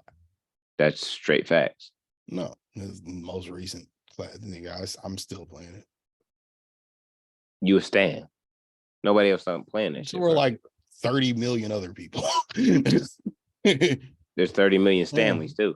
Yeah, that's what I said. So we're 30 million other people playing. If I'm Stan, nigga, so we're 30 million other niggas. That's not fiction. Like, what do you mean by that? That definitely proves up. Nigga, remember when 21 Savage said Nas is irrelevant? And then he came out with a song with Nas the next week. That was fire. But remember when he made that point? I would argue that was the most stupidest shit that you could really say, because like Nas just won his first fucking Grammy like 2 years ago for like because he's on this King's Disease run. It was like because of Hit Boy, and like you can't say he's irrelevant now. If he was still, you can. What do you mean? No, what are you talking about? Fuck out of here. No, I'm saying dictate anything in hip hop in terms of radio, in terms of popularity, in terms of the new thing that niggas are checking for. Nas only gets what he gets because he's Nas, for one, and has put in 30 years of fucking amazing work to stand on, and then put out Magic. Let's start there. Put out Magic, and niggas give a fuck. Look, if nobody gives a fuck about Magic, it doesn't matter how fucking good he's rapping. I'm gonna keep it a trill bill with your ass. You gotta realize that everybody that listens to hip hop ain't hip hop. No, I'm saying everybody that listen. Oh, I listen to hip. You aren't a part of the culture. You don't really get it. Yeah, you don't dictate the culture or how it goes. You a consumer. You not a part of how the way this shit moves. It's just that you're a consumer. It's just that. Yeah, that's what I'm saying. Like you're not a part of how this shit move. You're not a part of there's nothing wrong with that. It's just you only understand it to a point. Yeah, but what I'm saying is like to that same degree, it's like, all right, you in the club right now, and that song has that beat. You in the strip club, the nightclub, the techno club that got a certain mix of this hip hop song that you like or whatever. You feel that because you were in it. You're not a fan of it. You're a consumer because it dictates or is a part of the way that you personally feel right now or the vibe that you're in right now. But someone like you or I, it needs to be substance that comes from that because of where we come from with the genre and how we consume it. We consume it for the fandom of. That's why you will listen to some really weak ass fucking music that you can't understand the fucking language of, but you're judging off of the beat and the flow, and it's like, all right, that's what you know what I'm saying? Like that seems good. No, that's not fair. Don't do that. Don't do that. I'm not insulting. Fair. I'm not insulting. No, I know you're not insulting it, but don't do that. Don't make it like, nigga, just because you don't fully understand. That's why mumble rap is a thing, bro. Like you ain't gotta fully understand it to vibe with that shit. No. That's a whole career for some niggas. Yeah, Playboy Cardi is the perfect example of that. He can release a snippet and niggas are losing their fucking minds. Yeah, but here's the thing though. A lot of the shit don't last long. Like we're seeing the majority, like the maybe not 30 years. No, but that's what I'm saying. Like the majority of mumble rappers and shit, right? That word existing at a certain point in time, a lot of them niggas just disappeared. And why did that happen? They fell off. They didn't make another record. Nobody cared. I'm talking the label dropped them. The label dropped them. But here's the thing though. One is the fad, but also your fan base is like me and you had this conversation. The fan base is eventually going to get older.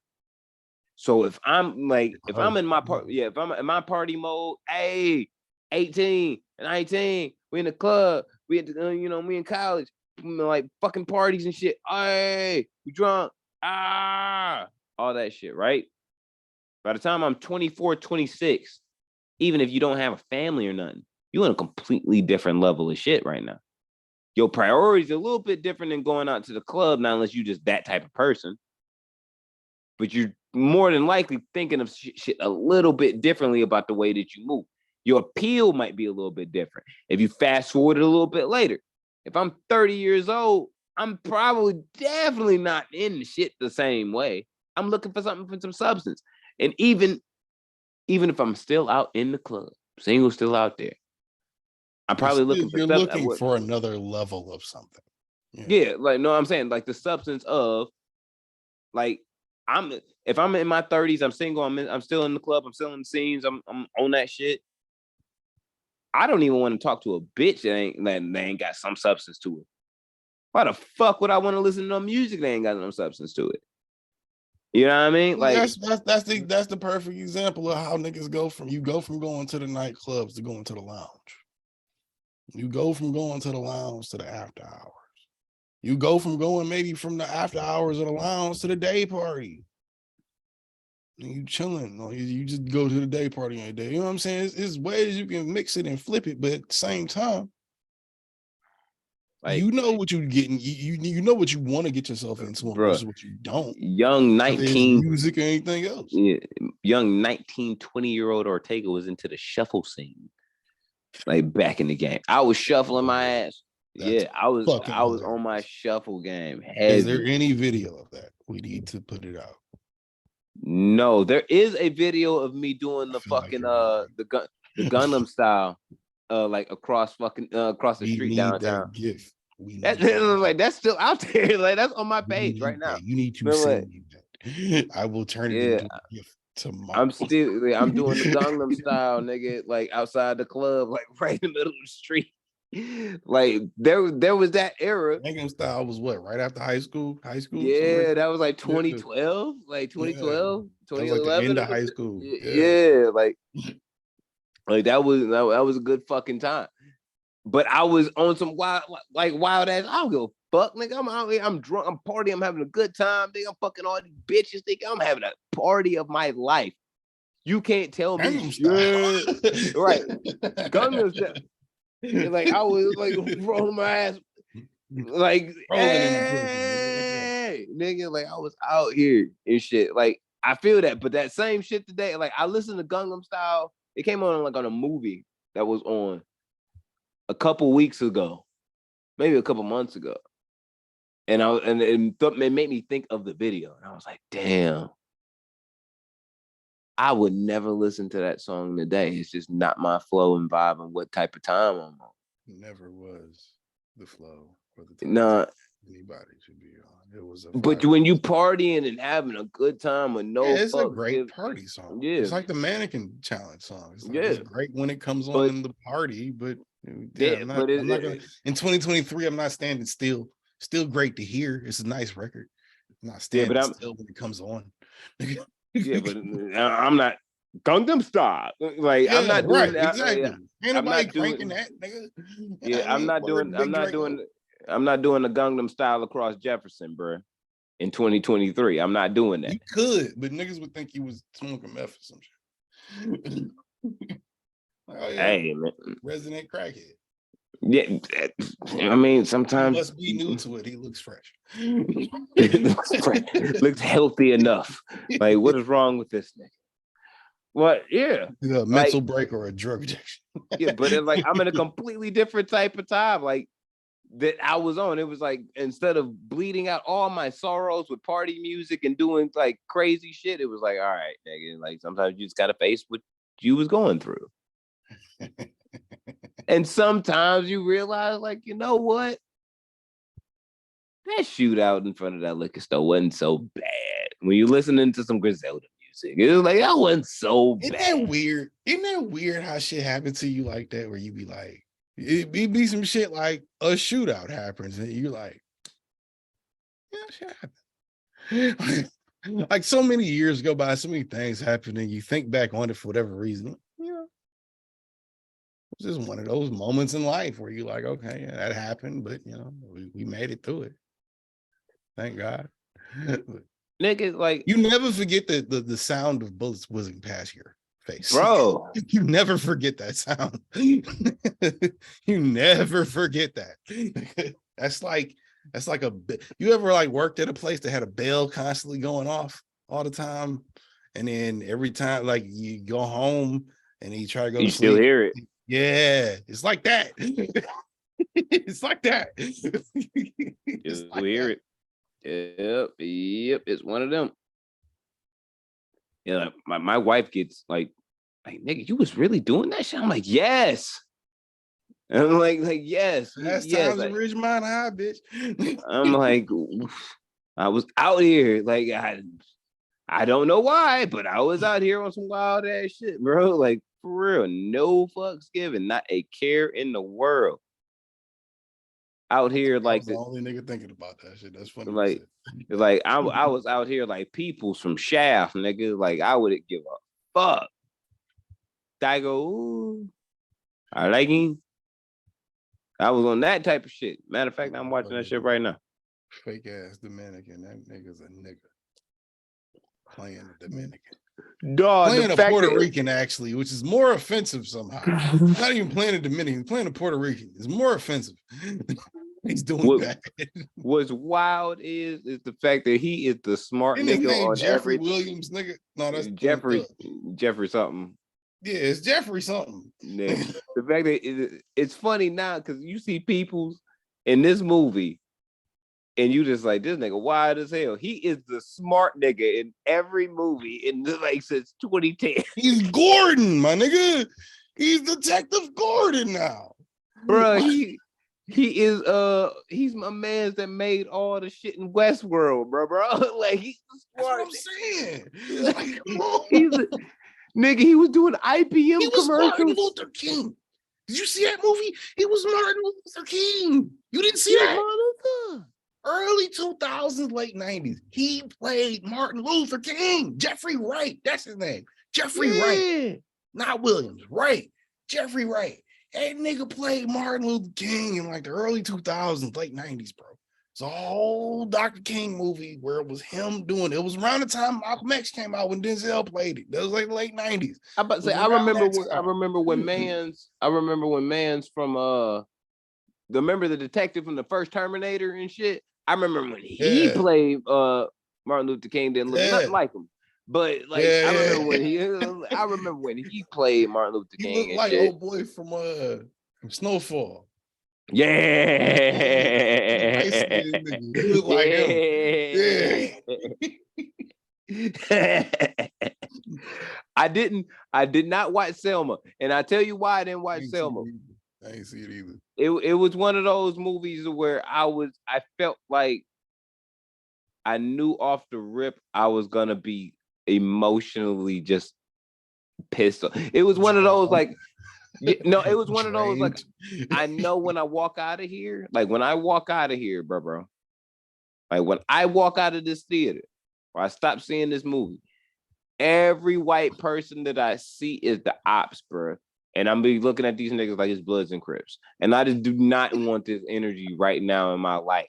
Like, I just don't want this energy right now. Like, it was just one of those, like, I'm happy. I got my baby. I got, you know what I'm saying? I got my woman. Everything's all good. It's Gucci. You know what I mean? I'm at peace. Peace of mind, goddamn it. It's priceless. Facts. Then Selma came out. And I'm damn. Like you have to do that. I thought about watching it during the pandemic that George Floyd got killed, and I was like, I'm glad I didn't. I'm glad I didn't, nigga. Don't do that. Oh, it would have been crazy. It would have been everybody would have got shot out out here. It would have got it necessary, bro. I would have started wrangling up homies from every block, like, nigga, get on the back of a truck, nigga. We gonna go out here and ride on these white people right now, nigga. Let's go. Oh yeah, what's the name drop too during that time? Yeah, what's the name? The Fred Hampton movie dropped during that time too. Niggas was amped. That was before. No, that was last year. No, yeah, that was 2020, 2021. Yeah, that was 2020. That was at the top of the year though. Like that was at the top of the year. No, like February. That was February. That was January. 21. That was 21. That was like February 21. Yeah, February, January. Like that was at the top of the year. Like, because niggas we was still dealing with COVID shit heavy. Like niggas was still in the house and shit. but that movie was fire as hell.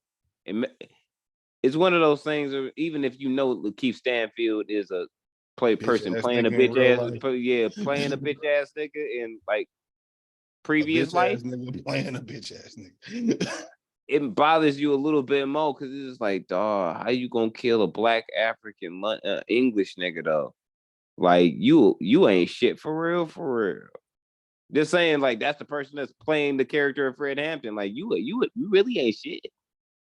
It hit extra. I feel like Lakeith took that role because I feel like Lakeith is one of them weird ass actors where he's one of them niggas. I only take it if I feel it, like on some Jared Leto type shit. Yeah. Lakeith Stanfield is the black Jared Leto. He just ain't played Joker and ruined it yet. It's coming though. They about to redo the DC universe. I can see them making Joker black and fucking ruining it. Tell me I'm wrong. Conspiracy theory busy, live in effect. James is gonna give me a call. He's gonna give me a call. I've submitted drafts. There's gonna be. I hope they scrapped the Superman. Remember I told you about the Superman shit? That's done. Yep. They said it was gonna happen. Smart thing to do. No, it's not. Yep, no, it is. What the fuck would be? What have we been talking about the entire year? What I've been saying, like, scrap everything. You have your catalyst with Batman. You don't have to maintain on whatever was left before you. You have something that you can work off of. What's the one thing that they did not cancel? Batman. You have your Iron Man. You have something you can work off of. But what you do also have is a shit ton of money that you done put into these movies that realistically you don't have no forward and function for. That's why Black Adam gets canceled, even though Henry Cavill Superman shows up. You can't move. There's no two, because Black Adam 2 should be him and Henry Cavill.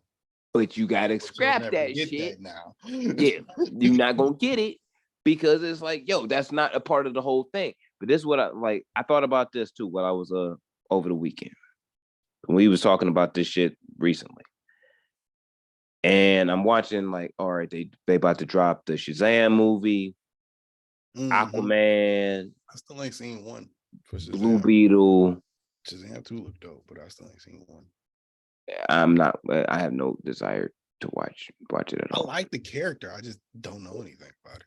I like the trailers I've seen. I just haven't seen any of the movie, or I know nothing of the character. I'm not even a fan of the character, so it was like, that's why I'm just like, I like the way they present him. Like, as a kid that is a kid, but then gets turned into a superhero and is like in a grown man body when he turned into a superhero, but then still acts like a kid. That's kind of fucking hilarious. But like, I get why they greenlit it, but I just haven't watched it. But Blue Beetle got greenlit too.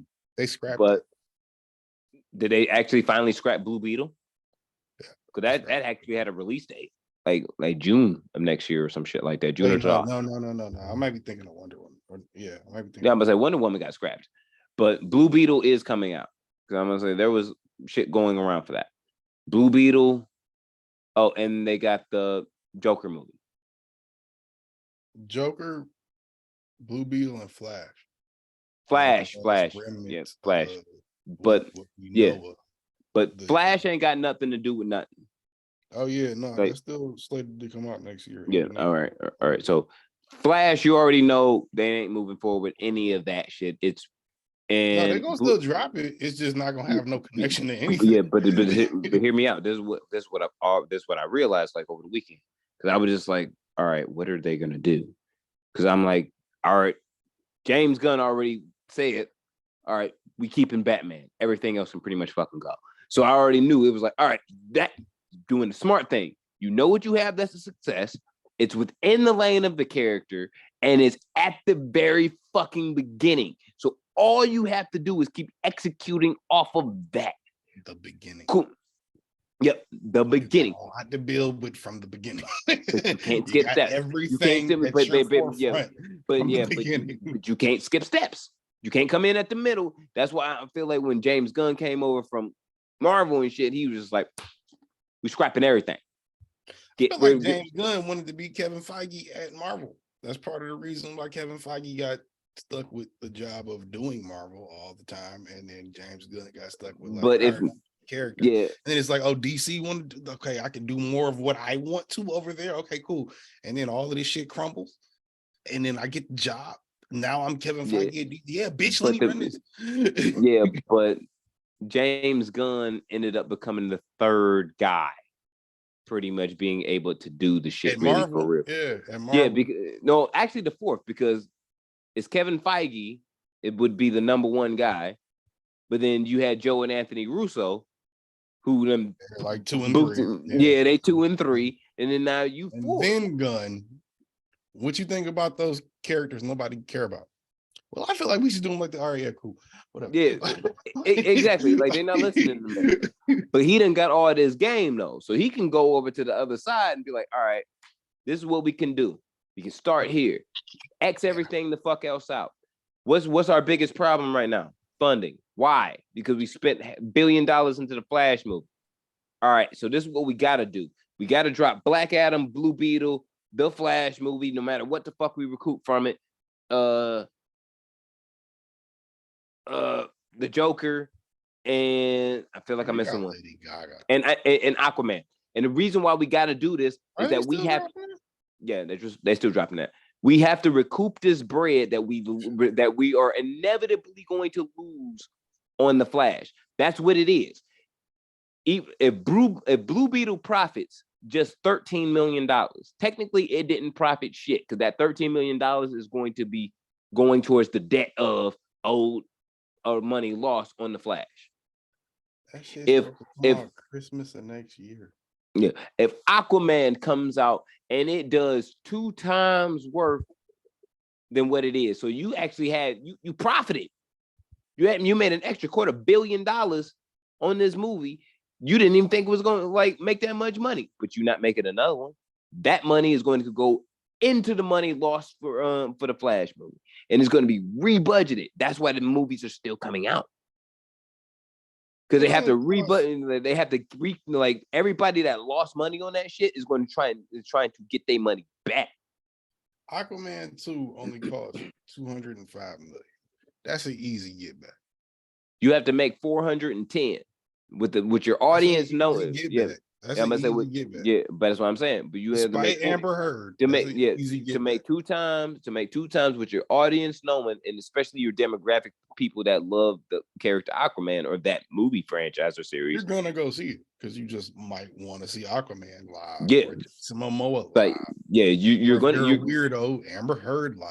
You know what I'm saying? You're gonna go see the movie. Yeah, you're gonna get those, but you also gotta know as that person that's gonna go consume that movie that you're not getting another one after this, no matter how fucking good it is. Like, no matter how good, no matter how much you beg and complain and all this shit, not happening. It's not happening. We're not gonna fight for you for 15 years like the Rock did. It's done. It's done. It's over. All that shit is gone. The Rock may even be able to come back and do it again. He actually could for sure do it. Yeah, but even let's just say they don't. Let's just say that they don't even move on to that character for another 10 years. Just into Black Adam. If everything moves flow and that they do, fire. But let's just say because that's a passion project for him. He might be more fire because technically Black Adam, the white one, is older. You get 50-year-old Rock in there.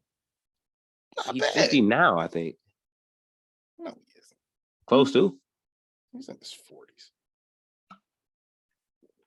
Close to. Got to be close to 50.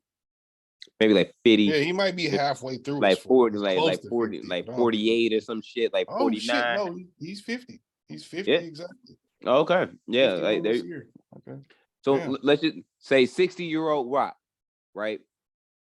He's not gonna look the same. He's still gonna be jacked and rock sized and shit. Yeah. But with him having more experience with the executive production run, probably directing, writing. No, I'm just saying, like, now you can make your passion project and you can be the curator of the entire thing instead of being the one that has to star in it to sell it. Now you've created the character and now you're in charge of it. It's your baby. So even if you put another nigga there, you know you want to control it, and it's yours, and it's yours. So why wouldn't you give him that? Yeah, you would. I'm like passion. Like that's most niggas want to see that, even if it's not him. You want to see that vision, right? Yeah, the passion project that is. The only reason the movie exists is because of The Rock. The only reason that Deadpool exists is because of Ryan Reynolds. Shout out to both of them niggas. You know what I mean? I don't care how niggas feel about Black Adam movie. That movie was fire. And it's on HBO Max. My thing is, and this is what I was saying about the Aquaman movie. I have not watched it. And the only reason is because I feel like if I enjoy it, I know I'm not gonna get another one. Yeah, exactly. Like I know that about myself. It's like, damn. But it's worth the watch, bro. I'm proud of you. Yeah, It's worth a watch. It's but I worth it. feel like You might take away. you fall right in. I was gonna say, take away all the DC bullshit, especially knowing that we're about to go into knowing we're about to go into a new phase, especially. I feel like you can enjoy it now more than you could when it dropped, because now okay, look, none of this shit means nothing outside of being hurt that we're not gonna build off of this. If you watch it, it's like I said about the Tarantino movie. For a superhero movie, it's still a great you ain't gotta know shit about Black Adam. It's a great superhero movie. Don't matter if you know about DC, don't matter if you know about Black Adam, don't matter if you know about Batman, Superman, Falcon, whoever the fuck showed up in that movie. It wasn't Batman and Superman, or Superman did show up. But you know what I mean? Like it's just a good movie. And if you like superhero movies, then you'll enjoy it. I don't know if you can say the same thing about Aquaman 2. But I only say that because Aquaman 1 was mid as fuck. I didn't see none. I don't have an interest in Aquaman. I do. Especially, I've always liked Aquaman, and nigga, no. Especially Jason Momoa was cool playing it, but the movie that he did was the movie they did was mid. So you want me to watch part 2? When it's a flip of the quarter of what's happening with the timeline of it. Like, yeah, you gotta factor that in. But that's what I care about. Like, I care about the story and the way shit is told. Like, really for real. That's the care that I have. When shit is either linear, or even if you come right back around and you make shit make sense to everything that's happening within a story. If you're doing shit just to make money, or you're doing shit just to sell merchandise or some shit like that, I'm not fucking with it. Like, it may be good, but I know it's not forever, and I'm not gonna be pleased forever on it. First one might be great. Second one might be like, oh shit, we trying to sell toys, or trying to sell merch, or whatever, or this, that, and other, trying to sell these apps. It's the application to what the movie is versus what the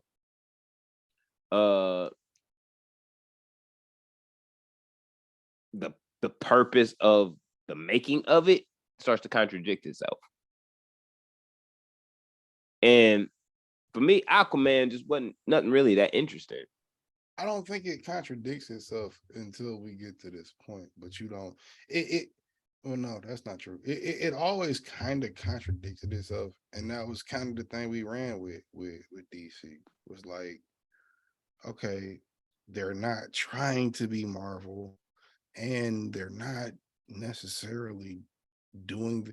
It seemed like this whole DC universe we've been exposed to, let's say the last 10 years, I guess is how long you call it.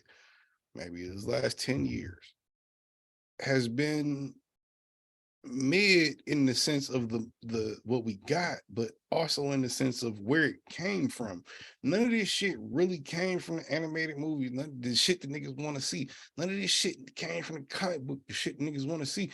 And the shit that did, it was done in parts, and it was done as like singular things.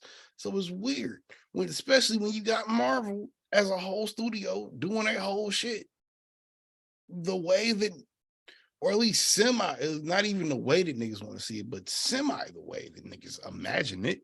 Like all DC niggas, like, as a fan of Batman, for like, before I ever knew anything about Marvel, I was always a Spider-Man nigga. But before I knew anything about Iron Man, all them niggas, Iron Man was like second to Spider-Man for me. I never knew about all of that shit. But Batman is my guy. Like, that's my guy. Batman has been my guy since day one. It has always bothered me on some degree, in some level, just as a fan of movies, a fan of Batman, a fan of superheroes. If you're gonna do a super fucking hero movie and you want to fucking put it together the right way, yeah, you can give him his own universe, which is what Christopher Nolan did. That shit was dope. You called out the flaws in it that you want. But when you do the thing for Batman or a nigga like that, you gotta have it where it can expand and be more. That's I don't true. know if James Gunn is equipped to do that. I don't know if he wants to do what we want to see, but He a fanboy for real, that knows what the shit is. That's the thing. And that's what Kevin Feige like, is. all right, well, let's see what he does. That's what Kevin Feige is. Kevin Feige is like which is why we get at least a semi-good product. Like I feel like if I sat down with Kevin Feige and we just talked on some just random shit, just like, yo, this having a drink or whatever, just flipping off like ideas just in some just shit, just back and forth. Have a dope conversation. And I'm gonna get robbed. Something's going to happen because he's gonna be like, yo. Yeah, no, he's gonna definitely take something. Yeah, it'd be like, it'd be like, yo, if he's a fan of what all we've done and the comic books and grew up off of it, and I feel a certain type of way about the same shit he feel, maybe we should do that. Because it would fit it would fit the agenda. It would be what the people want to see and would keep you pleased. Like I saw Wakanda Forever, and I'll spoil it. I'm not gonna spoil it. But my thing was I didn't expect it to be better than the first one. I expected it to be entertained. I heard it was. Yeah, it was entertaining. It's entertaining. No, better. No, I heard it was better. No. Okay. When I say I heard it was better, I don't believe like an Avatar. Like I heard it was better on a versus Avatar. I know you haven't seen Avatar too. I'm gonna see Avatar when it comes to Disney Plus. Like I saw the first one in the theater. I feel like I gotta see the second one in the theater. I saw the first one in 3D, and I understand the point of it. Like my thing is, then in 3D, but now it's like I just rather just see the movie because it was just a time period. But they did a lot with the cinematics for it, so I feel like they just tried to do the same formula again, which was, we're gonna try and make the cinematics of the 3D so much more epic and unlike anything else that's ever been done, which that's a James Cameron type of thing to do. But what are you really doing in 2022? Are you doing that, or are you recreating a Kevin Feige scene? But also, it's a bunch of blue people fighting. But also, it's not a full story. Just like I said with The Matrix when it came out, there's more to it. So. But you're not getting more. Yeah, you're not getting. Okay, that's a perfect example for what you said about the one movie. Yeah, you're not gonna watch. You've seen the fourth Matrix, the third. Was it the fourth? It was the fourth. The fourth one. Yeah, the Resurrection. You saw that one. We're not getting a fifth. Yes, we are. Getting a fifth. It's already signed. Seriously? Yeah, it was signed for 3 more out the gate. 3 more? Yeah. We're getting 2 more Matrix movies? Yeah, it's another trilogy. That's what I was saying. It's not a full story. I don't know why that just shattered my world, but it did. Like, because really? Like that's telling me we're doing Rush Hour 4. When we said that a couple weeks ago, I was like, really? We're doing that again? It's a whole do we need it? Story do we need it? Okay, but like with Star Wars, do we need that new trilogy?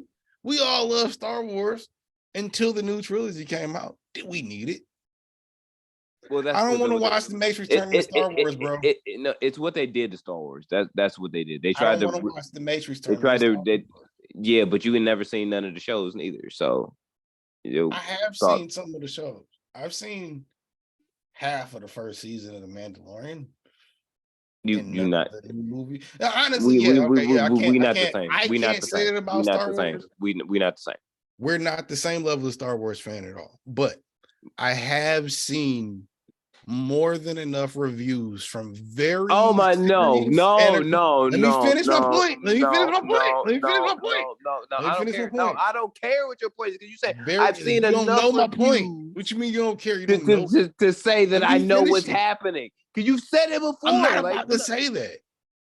I was gonna say I only feel like I know semi what's happening You don't know because shit. the people I listen to talk about Star Wars do love it more than me, and maybe even more or just as much as you.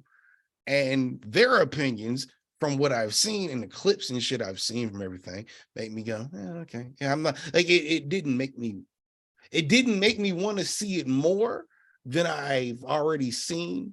And I haven't seen the majority. I think I saw half of the first new movie, meaning of the new trilogy. I think I saw half of the first new trilogy, and I clocked out somewhere in there.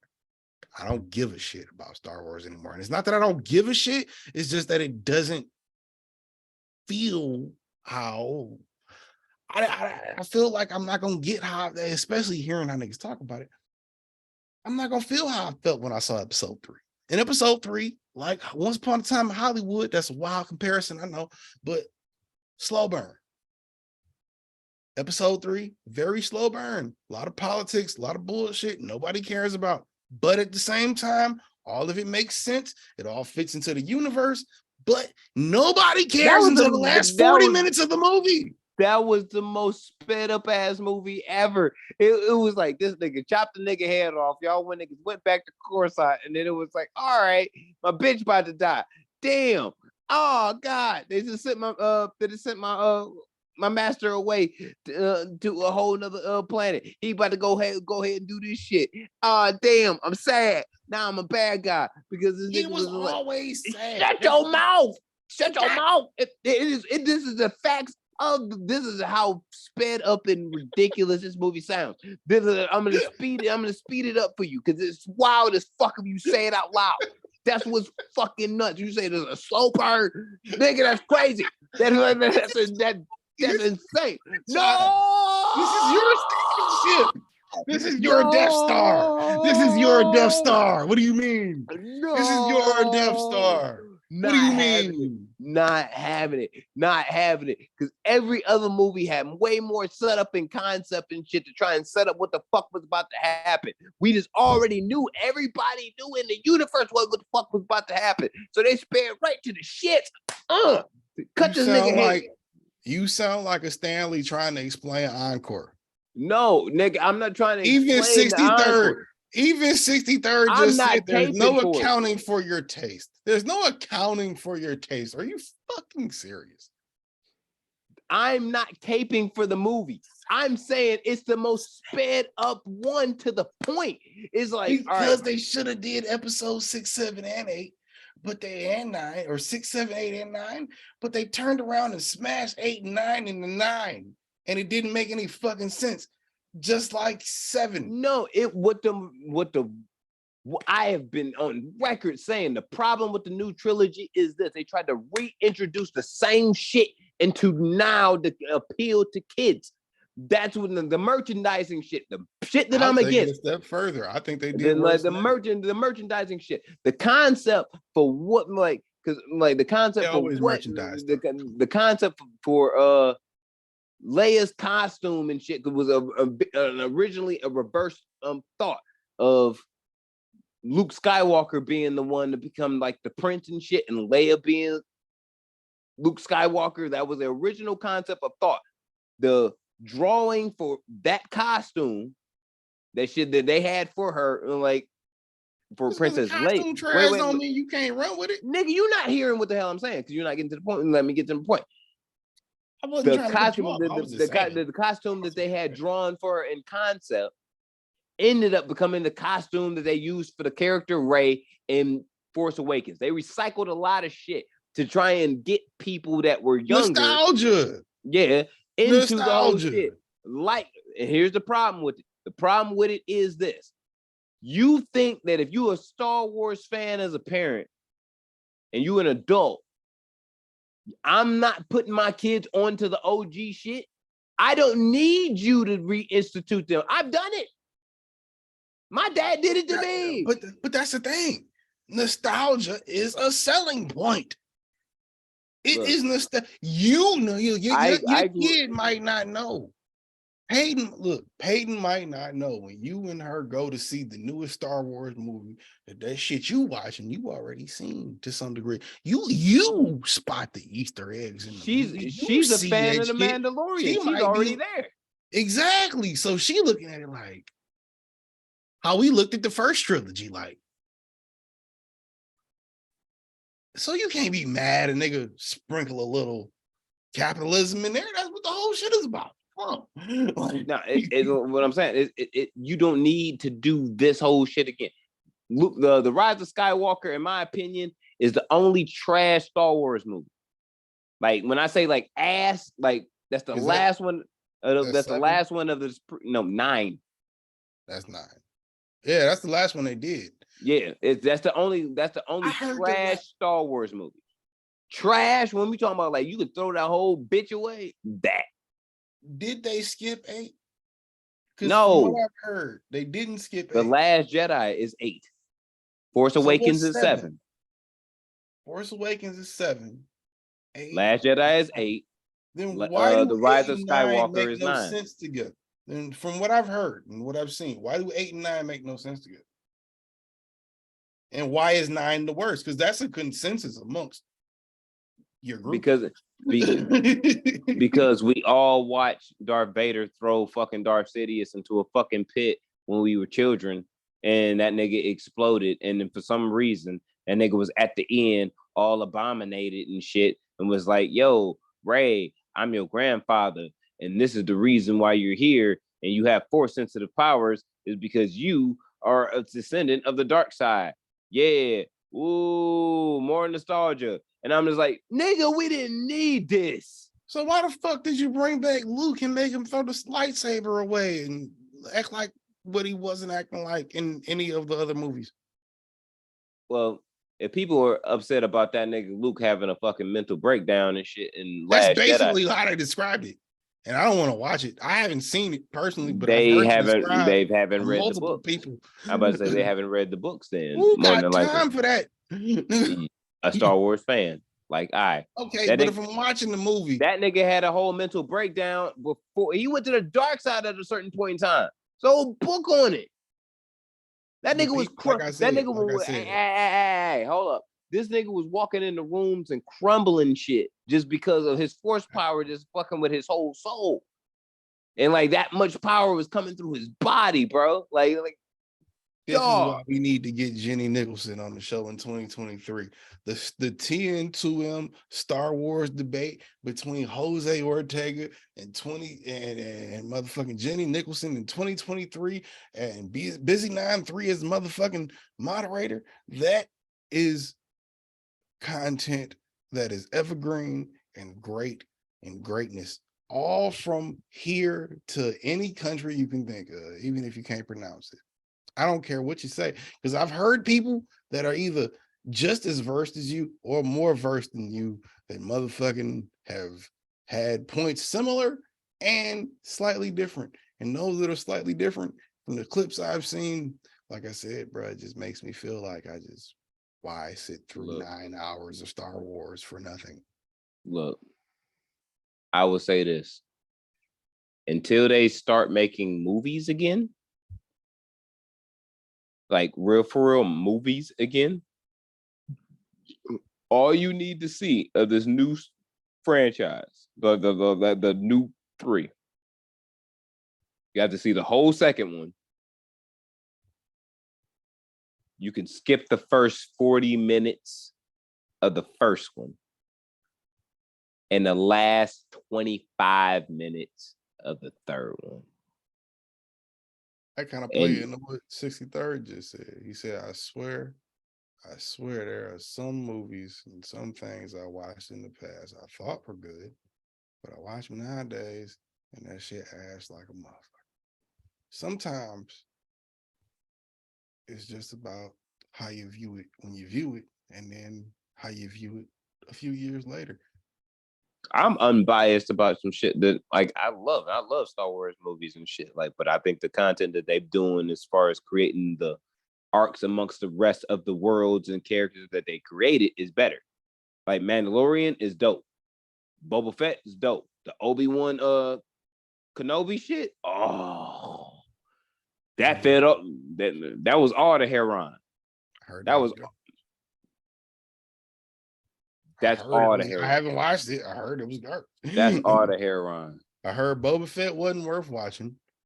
I heard season 3 of The Mandalorian wasn't worth watching. I heard Obi-Wan was trash. I'm not a Star Wars nigga. This is just what I've been What the fed. fuck are you listening to? Self-described Star Wars nerds. It just happens to pop up in my feed because of the weird shit I be watching on YouTube. Sometimes a Star Wars video come on, I'm like, okay, what you talking about? And I'll listen to a nigga give his gripe about whatever Star Wars movie it is, and I'm like, okay. I haven't seen it, so I don't know. I can't agree with you. I would say a lot of these niggas don't have no knowledge, really, for real, and don't know how to tell a story neither or adapt one. If there's really gonna be one thing that I'd possibly ever won an Oscar for, it's probably gonna be the best adapted screenplay. Like if you gave me a book and was like, turn this shit into a movie, I feel like I could do that. I feel like I could do that too. I feel that. I could do that. Now you might, if you read the book, you might be like, that shit didn't happen like that in the book. Of course it didn't, Nick. I have to make this for cinema. You gotta give me free range, bitch. But that'd be most people's complaint when they've read the book. And I read Catch Me If You Can. Now, if you read that book, woo, that nigga was out here and that nigga was in some shit. Like that book, like, the movie didn't do none of that shit justice. Like are we gonna keep it 100? That was the first. Boy was getting down. Yeah, the first, like when I read that book first, and my mom read it before the movie even was doing a promo run, and then I seen Leonardo DiCaprio playing that role, and I was like, "Ma, you read that book?" Oh shit! Yeah, she was like, "Yeah, you want to read it?" And I was like, "Yeah." I still have the hard copy of that shit, hardback copy with the paperback around that motherfucker. So like I still have that junk. And I read that fucking, I was like, this is bomb. It's like, this nigga was wilding. And I may be like, I think like 5th, 6th grade when I'm reading this book. Yeah, no, it might have been about 6th grade. Read the book. Then the movie came out Christmas, like around Christmas holiday time. Went to see the movie. And was like, yo. Me and my mom both walked out that bitch like, that's not how the fuck the shit happened. What the fuck is this? But did you see learning later, as far as how shit is, like you gotta adapt certain shit. You can't just put everything. Like you might have thought this thing was dope, but how it would play out in a 2.5-hour movie would be irrelevant to the rest of the story. Right. You know what I mean? Like you kind of got to. Who did that movie? That was like a good director that did that movie, wasn't it? Spielberg. Yeah. I gotta see his new joint. They said his new joint fired. The new Spielberg. You ain't seen the trailer for the new Spielberg joint? There's a new Spielberg joint. There's a new Spielberg joint. Everybody's talking about it. They saying it's the shit.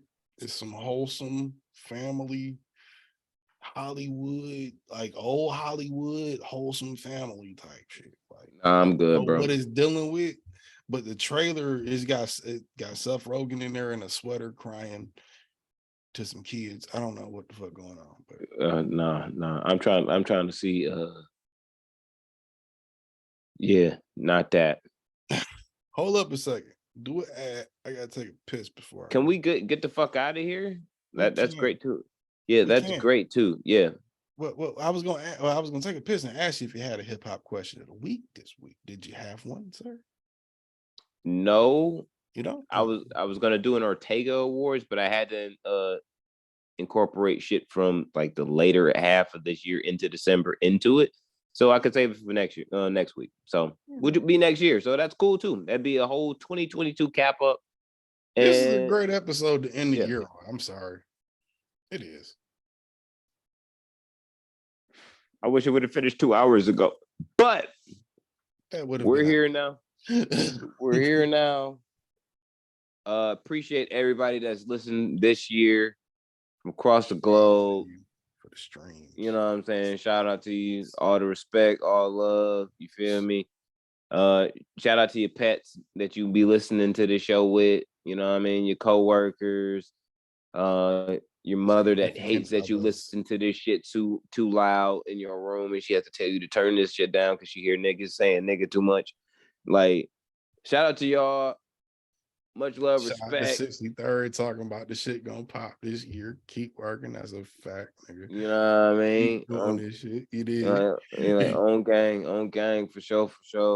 Like, all love and respect. 63rd, Flower Bud, if you tuning in now or later, shout out to you too, bro.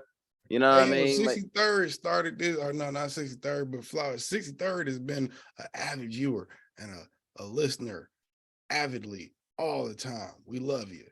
But Flower Bud is what kind of that boy, he been working. You know what I'm saying? He been working. I love it. I mean? Yeah, like shout out to all like the real like listeners and like subscribers, commenters, you know what I'm saying, supporters. Like shout out to all y'all, like really for real. We saw them numbers from Spotify and wondering still how the fuck we not getting a check. Because that's crazy. They lied to like a motherfucker. Hey yo, yeah, y'all don't know this. I never said this on stream. Me and Jose only know this to ourselves. Hey yo, double shout out to y'all again. 63rd, Flower, but all of you niggas, double shout out to y'all because Spotify had the nerve to lie to me and tell me and us and we that we are in the 1% of the most not only share, or no, we're in 10% of the most shared podcasts in the world. But not only that, we're in the 1% of most content created, which means more content Where's our created, check? more words said on record than where's our check? Niggas, then 99% of where's my check? Nigga, that put us up there with Joe Rogan and them, and they still ain't gave us that $100 million back. Where is my check? 23, we coming forward. Stop playing. Anchor, I'm on your ass. Jeff Bezos, I see you. I don't care about that divorce, nigga. I need a check. Bro, where the fuck is my check?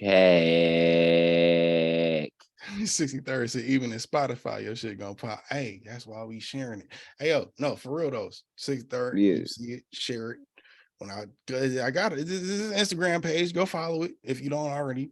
Share the clip. You know we put out a new clip. We're gonna put out a clip of this one. We on a new way this year, man. Yeah, it's been a great year. Yeah. It's been an okay year, but we ain't shit without y'all because y'all engage with us. You know what I'm saying? We entertain y'all. But that's what we here for. And it's like all respect. You know what I mean? You know, we come in here on some bullshit from time to time, but that's what we do to entertain. That's who we are. This nigga got a music in the background. I got Michael Jordan and Nipsey Hussle. You know what I mean? It be like that. Sometimes the Joker and Batman have to get together and do a fucking podcast. And we feed y'all. Are you the Joker or Batman in that analogy? Definitely Batman. I thought that's what you meant, but I wasn't sure. Definitely Batman. I'm okay. Batman is the equivalent of Iron Man. And I'm definitely Iron Man in the MCU universe. If we was gonna pick a person. Bro said you do that shit by 6:30. So you do that shit by passion. That's more important. It's a fact. That is fact. Why you think we're here every week, baby? We love it. Do you think this is just some shit? I'm gonna keep it a trill bill with niggas, like on some real. We had to discuss on whether we wanted to even do one this week at all. Yeah. And the decision was we got too much shit. We got to talk about to feed the people. Like we can't not do that shit for 2 weeks and not say nothing about nothing. And then come in like on the first of the year, like, yeah, so covering two. Nah, bro. We here right now with it. We letting y'all know. Too much. It would be too much. It's like, why not? Just come on. We took last week off. It was Christmas. You know what I'm saying? Yeah, it's Christmas holiday. You know what I mean? But you know what I mean, New Year's, we got to bring this in. Let this be known. And by the way, too, because of the stats that we had this year, whether they lied to us or not, I feel like we had to let our dick hang up just a little bit, just like every other rapper and entertainer. Like, yo, my stats look like this. Like, guess what, nigga? Hey, somebody owe us some checks. All I know is I We felt had more offended by the lack of my Spotify check than I did from the lack of my royalty check, which I got, a good amount of streams in these last couple months on Resurrection Therapy. And I appreciate welcome. you for doing that. I appreciate everybody. I appreciate y'all. You're welcome. But don't tell me that this podcast does not affect, and show niggas what they should be doing, even when they don't know what they should be doing. And if you didn't know, then you wouldn't know. That's why we tell you. You did. Yeah, and I'm just gonna say this before we get up out of here.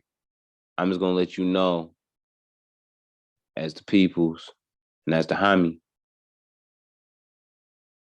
I'm extremely grateful for the opportunities that have been granted by, from this and the years that we've been doing it. But I'm just gonna let it be known. Academics has not in any way contributed more to the game of hip hop than neither you nor I. We have done more. That's a fact. I'm like I saw that I saw a Breakfast Club flashback of this dumbass nigga, and they asked him that question, and I'm like, nah, we've done more. Yeah, no, you've done nothing. You've trolled this game. We love this shit. like that. That's real. It's the difference between a nigga that does it. Well, like 6030 says, the difference between a nigga that do it for the passion and the nigga that do it for the clicks. If we did it for the clicks, not only would we probably not still be doing it, but niggas wouldn't care to listen. And for the people that do care to listen, I mean, y'all already know. We said it 1,000 times. Shout out to y'all. Yeah, shout out to y'all. Keep 100. We ain't stopping. Hell no. What are you looking forward to in 2023, nigga? More money.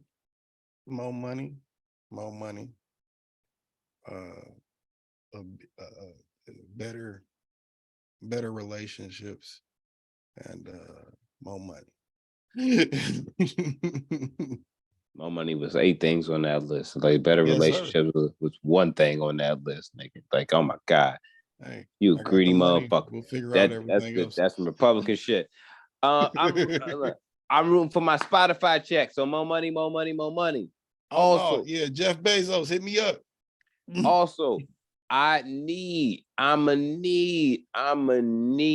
know it ain't gonna happen, but nigga, I'm rooting for you this time.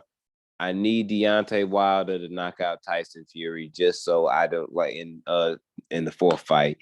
Just cause you can't get your ass whooped by the same person 4 times.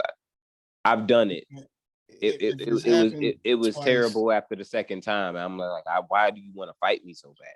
If it's happened twice, it'll happen thrice. If it's happened 3 times, and that 3 times, 3 times, then that quadruple gonna get you out your mind, nigga. For real. At this point, I think we need to start getting boxes from real, niggas don't do nothing but gang bang in the worst places on earth for a set that got 6 people in it and had to strangle their father to death because they was beating their moms too much. That's where we at. That's where we at with it right now. Because nobody beating 1 or 2.